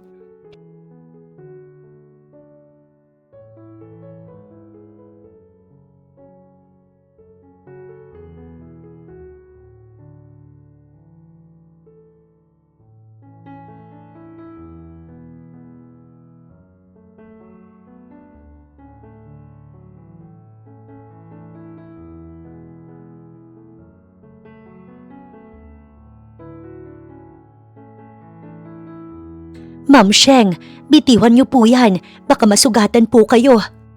Huwag mong bitiwan kung matapang ka. Sige, isaksak mo sa akin yan. Napatakip ng bibig si Manang nang sumigaw si Carmel. Ano? Matapang ka diba? Bakit hindi mo gawin? Gawin mo! Muli na namang sumambulat ang boses ni Carmel sa buong kabahayan. Napasinghap si Sheng at biglang itinaas ang hawak nitong bote. Ma'am, wag po! Pero sa gilid, dumamay si Manang Tess at maagap siyang pinigilan. Mabilis na nahawakan ni Manang ang braso ni Sheng. Umiiyak ito at nagmamakaawa na wag nitong ituloy ang nais. Papatayin mo ko? Papatayin mo talaga ako? Muli na namang umalingaw-ngaw ang boses ni Carmel. Napalitan ng takot ang matapang nitong muka nang itaas ni Sheng ang hawak. Ma'am Carmel, umalis na po muna kayo, ma'am. Nagmamakaawang sabi ni Manang. Nakita mo ba yun, Manang? Gusto niya akong patayin. Gusto niya akong patayin, Manang. Sa bawat pagwawala ni Carmel, hindi nagsasalita si Sheng. Nakatitig lang ito sa babae na kulang na lang mapao sa kakasigaw sa kanya. Bigla niyang itinapon ng hawak. Bumitaw si Manang Tess kaya tumalikod siya. Medyo masakit ang tiyan niya. Nararamdaman niyang kumikirot iyon ng kaunti. At saan ka pupunta ha? Pero sa isang iglap, nahuli ni Carmel ang buhok ni Sheng. Patalikod na sana ang dalaga para umakyat ng hagdan nang hablutin nito ang buhok niya. Diyos ko ma'am, wag po. Tama na ho ma'am. Umalis ka dyan Manang, bitiwan mo ang kamay ko. Ma'am Carmel, bitiwan mo si Ma'am Sheng. Tama na ho, buntis po siya. Buntis po siya kaya tama na. Kahit pa ulit-ulit na isigaw ni Manang ang mga salitang yun, hindi pa rin natitinag si Carmel. Hinablot nito ng 2 kamay ang buhok ni Sheng mula sa likuran. Nasa 2 baitang siya ng hagdan. Mas hinigpitan niya ang kapit sa railings ng hagdan dahil kung hindi, madadala siya pababa. Napakalandi mo, malandi ka. Kahit pa ulit-ulit nitong isigaw ang mga iyon, hindi natitinag si Sheng. Kung hindi dahil sa'yo, ako pa rin sanang nasa tabi niya. Ako pa rin ang hahanapin niya. Iniwan niya ako dahil sa'yo. Isa kang anay na sumira sa aming 2. Sa amin ni Kaiden, kaya deserve mong masaktan gaya ng ginawa mo sa akin. Hindi ka ba nahihiya? Hindi ka ba nahihiya sa ginawa mo? Buntis ako at si Kaiden ang ama. Tama na ma'am, nasasaktan si Ma'am Sheng. Tama na po. Pilit na kumakapit si Manang Tess sa braso ni Carmel para ito ay awatin, pero sinipa ito ng babae. Tabi! Manang! Doon lang napasigaw ang dalaga nang tumilapo ng matanda. Sa pagkakataong yon, hindi na rin nakontrol ni Sheng ang sarili. Magkasing tangkad lang naman sila ni Carmel, magkasing katawan kahit na mas bata siya dito. Sinipa ng dalaga si Carmel at sa sikmura iyon tinamaan. Sa lakas ng sipa niya, nabitiwan ni Carmel ang buhok niya. Humandusay ito sa sahig. Itong tandaan mo, Carmel. Hindi kailanman ipinipilit ang pag-ibig. Hindi kailanman hinahabol ang pag-ibig at nagmamakaawa para lang sa pag-ibig. Natigilan ito, lalo na nang may nakapanglikido sa hita. Nakita din iyon ni Sheng. Dugo, no, ang anak ko. Kinabahan na rin siya pero pinilit niyang maging normal pa rin. Tinatawagan niya si Kaiden pero hindi ito sumasagot. Nakailang dial na rin siya pero walang sumasagot. Namamatay lang iyon ng kusa. Tumayo na rin si Manang. Patuloy sa pagsigaw si Carmel. Lalapitan sana niya pero minumura lang siya nito. Tumawag na rin si Manang ng rescue pero ilang minuto pa bago iyon dumating. Itatayo sana niya pero ayaw magpahawak ni Carmel. Sir Kaiden, tulong po. Napalingon silang lahat sa main door. Si Kaiden ang pumasok mula roon. Mas lumakas ang hagulgol ni Carmel. What happened here? Bigla siyang itinuro ni Carmel. Itinulak niya ako sa hagdan. Gusto niya akong patayin. Ang baby natin, Kaiden. Tsaka muli itong umiyak. Tiningnan siya ni Kaiden. Hindi na muna siya magsasalita. Tsaka na lamang kapag nadala na sa hospital at natingnan na si Carmel. Hindi niya sinasadya. Wala rin siyang choice kundi gawin yon dahil pinoprotektahan din niya ang sarili at ang anak sa sinapupunan. Tahimik lang si Sheng na tiningnan si Kaiden. Binuhat nito si Carmel. Sobrang nasasaktan siya pero kailangan itong tulungan ng babae. Walang kasalanan yung baby sa tiyan nito kaya hindi dapat madamay sa lahat ng to. Let's go babe, baka anong mangyari sa baby natin? Titingnan pa sana siya ni Kaiden pero hinawi ni Carmel ang mukha nito tsaka ito nag-iyak-iyakan. Parang may libo-libong karayom ang tumutusok sa kanyang puso. I'll be back baby. Alam niya ang sinabi nito kahit hindi niya halos marinig. Nang tumalikod si Kaiden, doon lang umusad ang luha sa mata niya. Sobrang sakit pala ng ganun na kahit gusto niyang pigilan, hindi pwede dahil kailangan. Pag-alis ni Kaiden dala si Carmel sa sasakyan nito, umakyat sa taas si Sheng. Umiiyak siyang pumasok sa silid nila. Parang naninikip ang dibdib niya na may ibang babae itong kailangang asikasuhin. Hindi na rin niya inalam ang nangyari.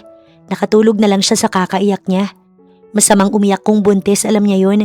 Pero mas mahirap ang magpigil ng emosyon. Hindi alam ni Sheng kung anong oras na siyang nakatulog.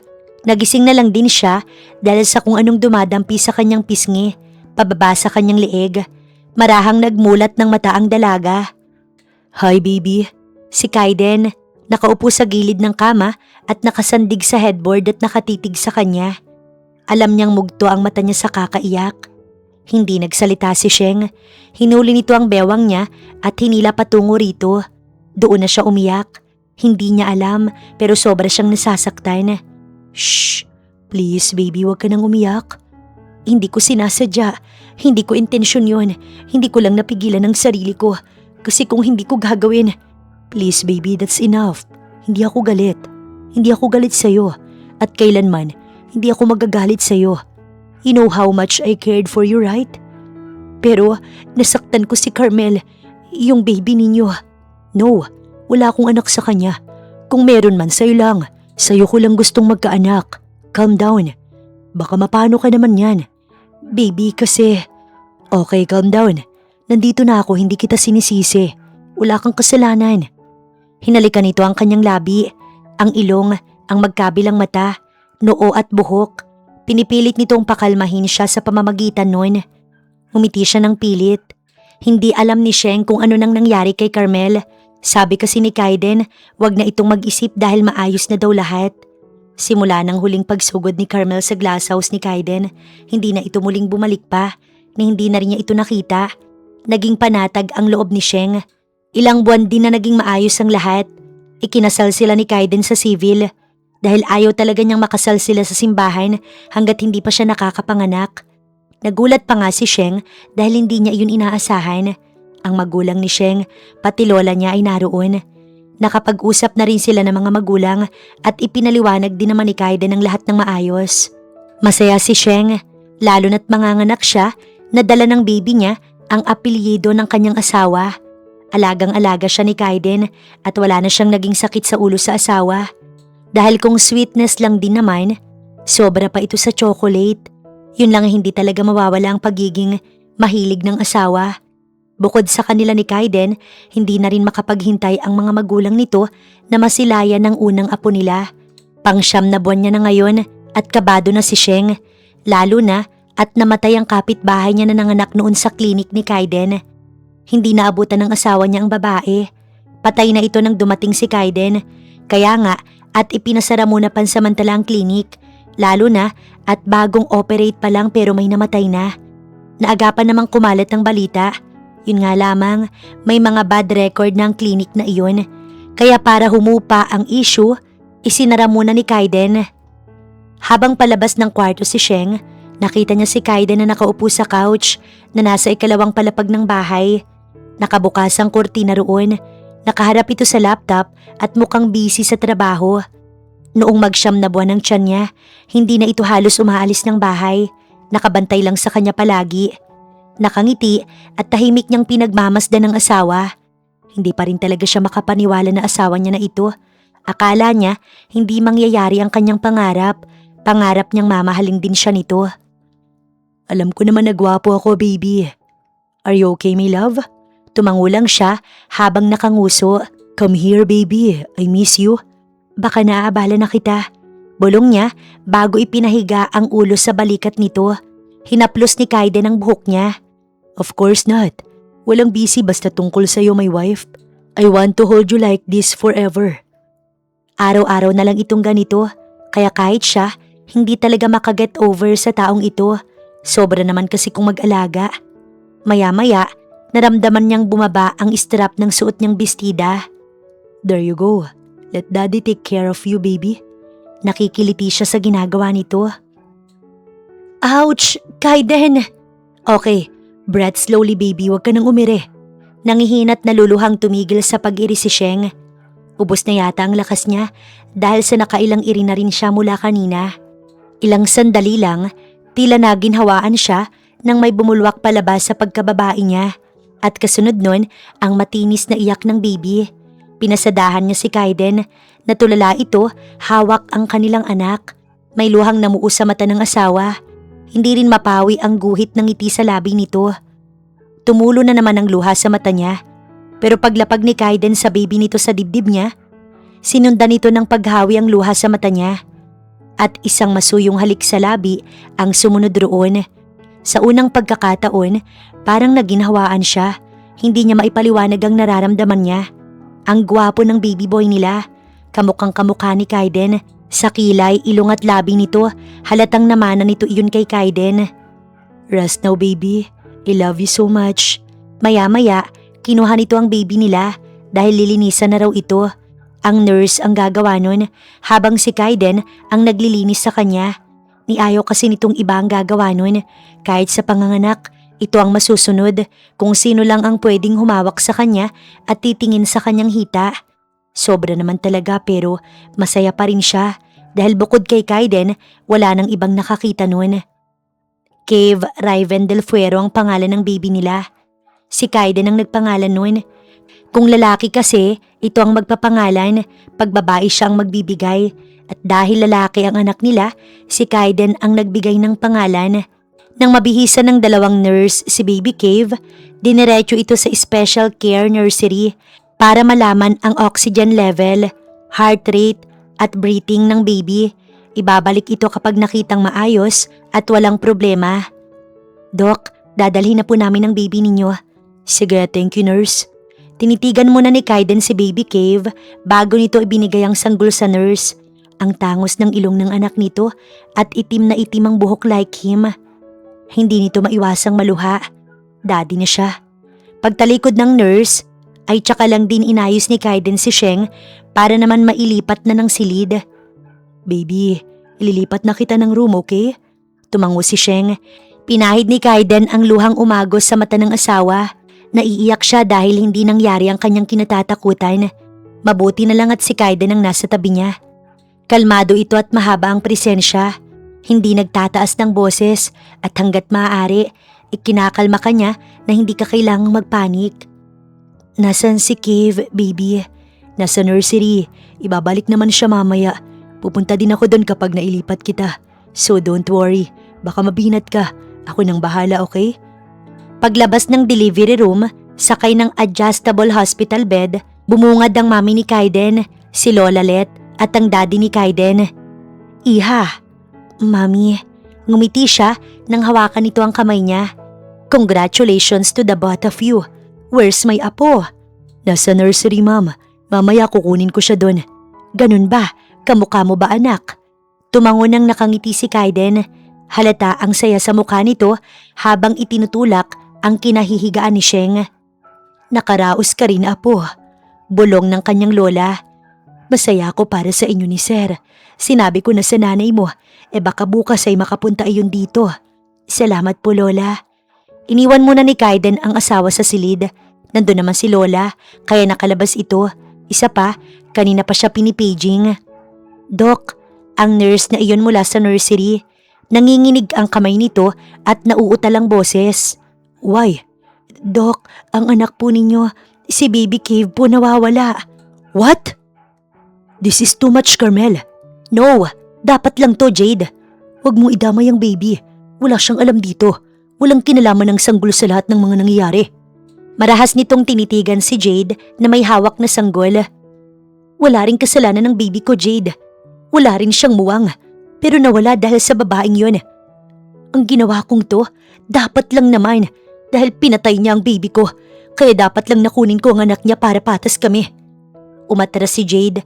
Nagdadalawang isip ito kung dapat nga bang ibigay nito ang baby sa babae. Kung hindi lang sa pagkakautang ng mga magulang niya, hindi siya mapupunta sa ganitong sitwasyon.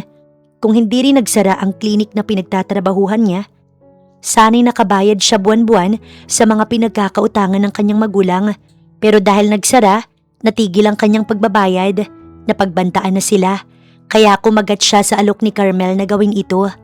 Ayaw niyang mapahamak, ayaw niyang may masamang mangyari sa magulang niya dahil sa banta sa buhay ng mga ito. Pero ngayon, parang nagsisisi siya. Buhat niya si Cave na anak ng dati niyang boss na si Doc Kaiden. Ibigay mo na ang bata. Hindi to tama. Hindi talaga to tama, Carmel. Biglang tumawa ang babae. Ngayon ka pa nagsisi, ha? Ngayon pa ba kung saan hawak ko na ang pera na pambayad sa pinagkakautangan mo? Bigla nitong inabot ang isang bag na itim matapos nito iyong buksan. Tumambad ang bandel-bandel na tig-1,000. Napalunok si Jade ng sunod-sunod. Pinasadahan niya ang sanggol na buhat-buhat niya. Nakabalot ito sa lampin na kulay sky blue. Ayan, take it. Ibigay mo na ang bata. Dilat na dilat ang mata nito, halatang stress, kulang sa pahinga't nangangayayat. Hindi ganito ang mukha ni Carmel noon. Maganda, sexy at sopistikada itong manamit. Ngunit ngayon, kahit ang magbihis ng maayos, nakalimutan na yata nito para itong adik. Give me that! Lalayo sana ni Jade pero nahuli nito ang paa ng baby. Bitiwan mo! Bitiwan mo na! Kung hindi, mapuputol ang binti niya. Nakakatakot ang mukha at boses nito. Umiiyak na rin ang baby kaya binitiwan niya na at iniabot dito ng maayos. Ayan, kunin mo na't umalis ka na. Umiiyak si Cave. Gusto niya itong kunin at ibalik sa mga magulang. Nakahakbang na rin si Carmel. Hinabol niya ngunit bigla siyang napahinto nang humarap ang babae tinutukan siya ng baril. Nanginginig ang kalamnan niyang umatras. Sabing huwag kang sumunod. Kunin mo ng pera at umalis ka na. Patatahanin ko lang ang baby, sandali lang. No, umalis ka na at huwag mong susubukang lumapit, Jade. Dahil kaya kong patayin ka ngayon mismo kung gugustuhin ko. Nangihinang nasapo ni Jade ang ulo. Ano itong nagawa niya? Nakagawa siya ng bagay na hindi dapat. Tinitigan niya ang pera sa lupa. Umawas ang iba sa bag. Hindi iyon kinuha ni Jade. Tumutulo ang luhang kinuha niya ang cellphone sa bulsa ng kanyang jacket. Ma'am, sabihin niyo sa kanya na nasa nursery lang ang baby namin. Pero anak, paano kung sasabihin ni Sheng na gusto niyang makita ang baby? Anong isasagot ko? Magdahilan ka ma. Kailangan ko nang umalis. Kailangan kong mahanap si Cave. Hindi pwedeng malaman ni Sheng na nawawala si Cave dahil baka anong mangyari sa kanya. Gagawin ko ang lahat. Makita ko lang ang anak namin. Napahagulgol na lang ang mami ni Kaiden habang pabalik sa private room kung saan nakalagak si Sheng. Paalis na rin si Kaiden at naghihintay na ang mga pulis sa kanya sa labas ng hospital. Maya-maya, tumunog ang cellphone nito. Tumatakbong sinagot iyon ng lalaki. Doc Kaiden. Tumigil sa pagtakbo si Kaiden nang marinig ang boses ni Jade. Si Jade ang nakita nila sa CCTV footage na kumuha sa baby nila ni Sheng. Where's my son? Umiiyak si Jade sa kabilang linya. Rinig na rinig niya ang paghikbi nito. San mo dinalangan ako, Jade? Bakit mo to ginawa? Dok, patawarin niyo po ako. Si Carmel, siya ang nagutos sa akin at itatakas niya po patungong Singapore si Baby Cave. Kaaalis lang po nila, Dok. Mommy? Yes, Sheng, iha. Pwede bang makita si baby? Di ba sabi ni Kaiden, sandali lang naman sa nursery ang baby namin? Napansin ni Sheng ang pag-iwas nito ng tingin. Ang mami ni Kaiden ang narito. Kakauwi lang ng nanay at lola niya para makapagpahinga kahit saglit. Kasi iha, may isinasagawa pang test kay Baby Cave. Baka bukas na raw madadala dito. Alam mo naman na kailangang masiguro na okay ang baby, di ba? Kahit silip lang po, mami. O sige, itatanong ko muna sa nurse ha. Sandali lang, pupunta muna ako sa nurse station kung pwedeng dumalaw sa nursery. Tumango si Sheng. Nakaupo siya at may dextrose na nakakabit sa kaliwang braso. Medyo maayos na rin ang kanyang pakiramdam kumpara naman kagabi. Nakakain na rin siya ng sabaw at kanin. Masakit ang magkabilang dibdib niya. Naninigas yun. Sabi ng biyanan niya, okay lang daw yun at natural lang din dahil sa gatas. Kagaya lang din ang sabi ng nanay niya at ng kanyang lola kagabi. Hindi niya nakita si Kaiden. Sabi ng mami nito, nasa nursery daw ito at ito raw ang bantay sa kanilang baby. Pero kasi ang alam niya, ang nagbabantay ay ang nurse. Pero baka nga, dahil hindi naman umaalis si Kaiden sa tabi niya kapag hindi importante ang ginagawa nito. Sana'y maging maayos ang baby niya para makita na niya. Simula kahapon, hindi niya pa nasisilayan ang anak niya. Nakita lang at nahawakan niya nang lumabas ito sa kanya. Matapos nun, hindi niya na ulit nahawakan. Habang naghihintay sa mami ni Kaiden, binuksan niya ang malaking flat screen TV at nagbukas ng isang orange.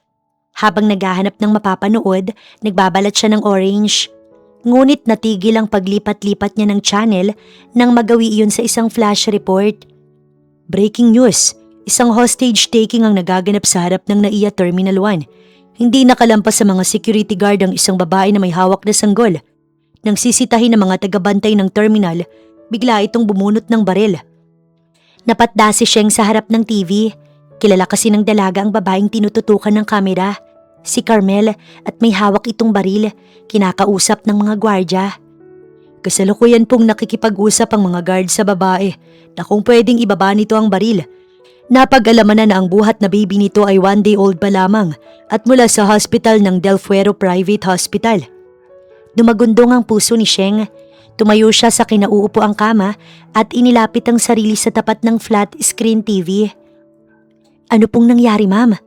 Napansin kasi ng guard na parang aligagayong babae. Patungo raw siya sa Singapore. Pero nang itanong ng guard kung anak niya ba ang baby, bigla itong umiyak. Pati yung baby umiiyak. Kanina pa namin naririnig. Nagugutom siguro. Ayon sa in-interview ng newscaster, ilang sandali may dumaang tao sa likod ng nagbabalita. Tumambol ang puso ni Sheng nang makilala kung sino ang taong iyon. Si Kaiden. Gusto niyang magtanong. Gusto niyang malaman kung bakit ito naroon. Sheng, iha. Pero bago pa niya makita ang nangyari, palapit na ang mami ni Kaiden at in-off naman ito ang TV. Sandali po, mami. Si Kaiden nandun siya. Gusto kong malaman kung bakit po siya nandun. Ano ka ba? Namamalikmata ka lang, iha. Imposible. Hindi po. Si Kaiden po yun, mami. Nagsimulang manlabo ang kanyang mga mata. Nag-iwas ng tingin ng babae. Mas natakot siya dahil doon. Sabihin niyo po, anong nangyari? Sino yung dala ni Carmel na baby? Bakit nandun si Kaiden? Sabihin niyo. Nagsimula na itong magtanong habang umiiyak. Pinipilit ng babaeng pakalmahin si Sheng pero hindi ito nakikinig. Sabihin niyo po, anak ba namin ang dala ni Carmel? Yung lampin na yun, kay Cave po yun, mami. Kay Cave po yun. Humahagulo-gulo siya. Takot na takot siya ng mga oras na yun.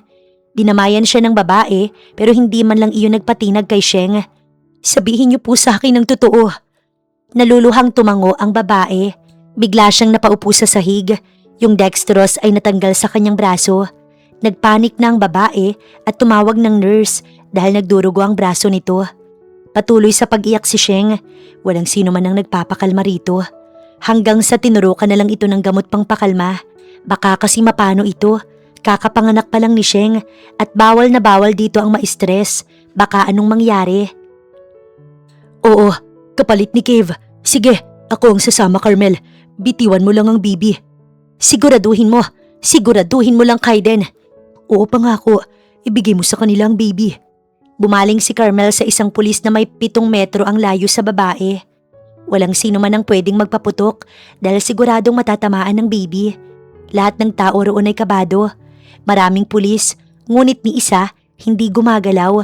Nakikinig lang sa usapan at pakiusap ni Kaiden. Kailangan niyang sumugal para sa baby niya at sa asawa niya. Kahit buhay, kaya niyang ibigay makita lang na maayos ang dalawa. Lumapit ka na. Dahan-dahan at walang kabang siya'y humakbang. Nakataas at nakatitig sa mga pulis ang tingin upang siguraduhin hindi gagawa ng mali ang mga ito. Bilisan mo! Sana noon mo pa to ginawa. Sana hindi nangyari ang bagay na to. Sana maayos pa tayo. Sana buhay pa ang baby natin. Sa bawat hakbang niya, ang baby ang nasa isip niya. Ibigay mo siya sa pulis. Lumapit ka muna. Ibigay mo na, Carmel. Ito ba? Sige. Sa isang iglap, itinapon nito sa ere ang sanggol habang umiiyak. Hinabol ni Kaiden at ng isa pang pulis. 6 bola na pinag-aagawan sa ere. Tumatawa si Carmel habang pinapanood ang mga taong nagsisisigaw at takot na takot. Nasalo ng pulis at bago pa man nakahuma si Kaiden, tumutok sa gilid nito ang baril na hawak ni Carmel. Now, let's go, babe. Hindi na ito normal. Kasalanan niya kung bakit ito nagkakaganito dahil bago pa man nakarating ng hospital si Carmel, nakuna na ito. Nagmakaawa itong balikan niya. Ngunit hindi isang biro ang pag-ibig. Wala siyang sinabing mahal niya si Carmel. Nangangailangan siya at ito ang kusang nagbigay ng sarili sa kanya. At yung baby nito, alam niyang hindi sa kanya. Dahil sa tuwing may nangyayari sa kanila, may ginagamit siya upang hindi siya magkamali. Pahakbang na si Carmel habang nakakapit sa kanya patungo sa loob nang biglang gumalaw si Kaiden. I'm sorry for everything, Carmel, pero hindi ako sasama sa'yo. Sa isang segundo, nakuha nito ang baril na hawak ni Carmel, tsaka nito itinulak ang babae palayo sa kanya. Kaiden, no! Sa isang kisap mata, Tatlong sunod-sunod na putok ng baril mula sa mga pulis ang tumama sa katawan ng babae. Napapikit si Kaiden. Tumulo ang mga luha sa mata nito nang makitang humandusay ang babae na purong dugo sa mismong entrance ng terminal. Si Jade ay kusang sumurrender sa mga pulis. Si Carmel ay dead on the spot. Hindi na nakapagbigay ng statement si Kaiden dahil matapos nitong mabawi si Baby Cave, bumalik ito ng hospital dahil alam ni Kaiden na gutom na ang baby. Hindi na kasi ito matigil sa pag-iyak. Sinabi naman ni Kaiden na pumunta na lang ang mga pulis sa hospital para makapagbigay siya ng paliwanag. Ang nangyari ay hindi kagustuhan ni Kaiden dahil si Carmel ang pumili ng landas nito. Ma'am, nasaan si Sheng? Diyos ko, Kaiden! Ma'am, kailangan ko muna si Sheng. Kailangan makapag-milk ni baby. Pagpasok niya ng silid, si Sheng agad ang kanyang hinagilap. Wife? Nang makita sila, tumulo ng sunod-sunod ang mga luha nito. Inabot din ni Sheng ang baby nila para makapag-milk. Tumutulo ang luha sa mata ni Sheng habang pinagmamasdan si Cave na nagmi-milk. Sorry, I'm so sorry baby. Umiiyak na sabi ni Kaiden. Tiningnan siya ni Sheng. Nagpunas ito ng luha. Wala kang kasalanan. Pinahid nito ang luha sa mata niya. I'm sorry. Nakabalik ka dala ang baby natin kaya okay na. Okay na ako. Mahal na mahal kita. Napahagulgol na si Kaiden. Ngayon lang ito nabuwal. Ngayon lang ito nagpakita ng kahinaan kung saan okay na lahat. Shh! I love you. Bulong ni Sheng. Gutom na gutom nga talaga si Baby Cave. Nang oras na yon, doon lang din napagtanto ni Sheng na sa kabila ng pagiging matatag ni Kaiden, may oras din na ito ay natatakot. Sa bagay, tao lang din si Kaiden at buhay ng baby nila ang pinag-uusapan. Doon lang din niya napatunayan na lahat ay kayang gawin ng asawa niya para sa kanya at sa anak nila. Si Jade ay pinalabas ng kulungan. Yun ang nais ni Sheng kaya't wala nang nagawa si Kaiden. 1 linggo lang din ang itinagal nila sa hospital. Total at si Kaiden naman ang kanyang doktor. At dahil kailangan niyang magpahinga, ang lola niya ang naroon para umalalay sa kanya at kay Baby Cave. Bawal din siyang galawin ng 2 hanggang 3 buwan ayon sa kanyang lola. Baby, hirap na hirap pa ito sa paghinga. Hindi sila magkatabi sa pagtulog dahil ang lola niya ang katabi niya tuwing gabi dahil bawal pang araw. Kahit hindi rin naman masakit ang ano niya. Magdadalawang buwan na rin siyang nakapanganak at alam ni Sheng na init na si Kaiden. Nagpapaligo ng baby ang lola niya kaya pinuntahan niya si Kaiden sa office nito na nasa library lang din. Pwede na ba nating gawin ngayon baby? Baby, hindi pa pwede sabi ni lola. Shh! Hindi ko na kaya baby 1 araw lang para na akong pinapatay. Ano pang 2 buwan? Alam mo bang pinagmamasdan ko ang larawan mo sa wall ng CR habang ginagawa ko ang bagay na yun para akong baliw baby. Ngunit bago pa nila simulan ng bagay na yon, kumatok na sa pinto ang kanyang lola. Sunod-sunod na lang itong napamura, samantalang siya, halakhak naman siya. Kinindatan niya si Kaiden bago lumabas. Paglabas ni Sheng, may tinawagan si Kaiden. Yes, Belle. A bottle of sleeping pills. Dalhin mo dito ngayon na. I need it now, for some reason. Sabi nito sa kausap, tingnan lang niya kung hindi makatulog hanggang bukas ang lola ni Sheng.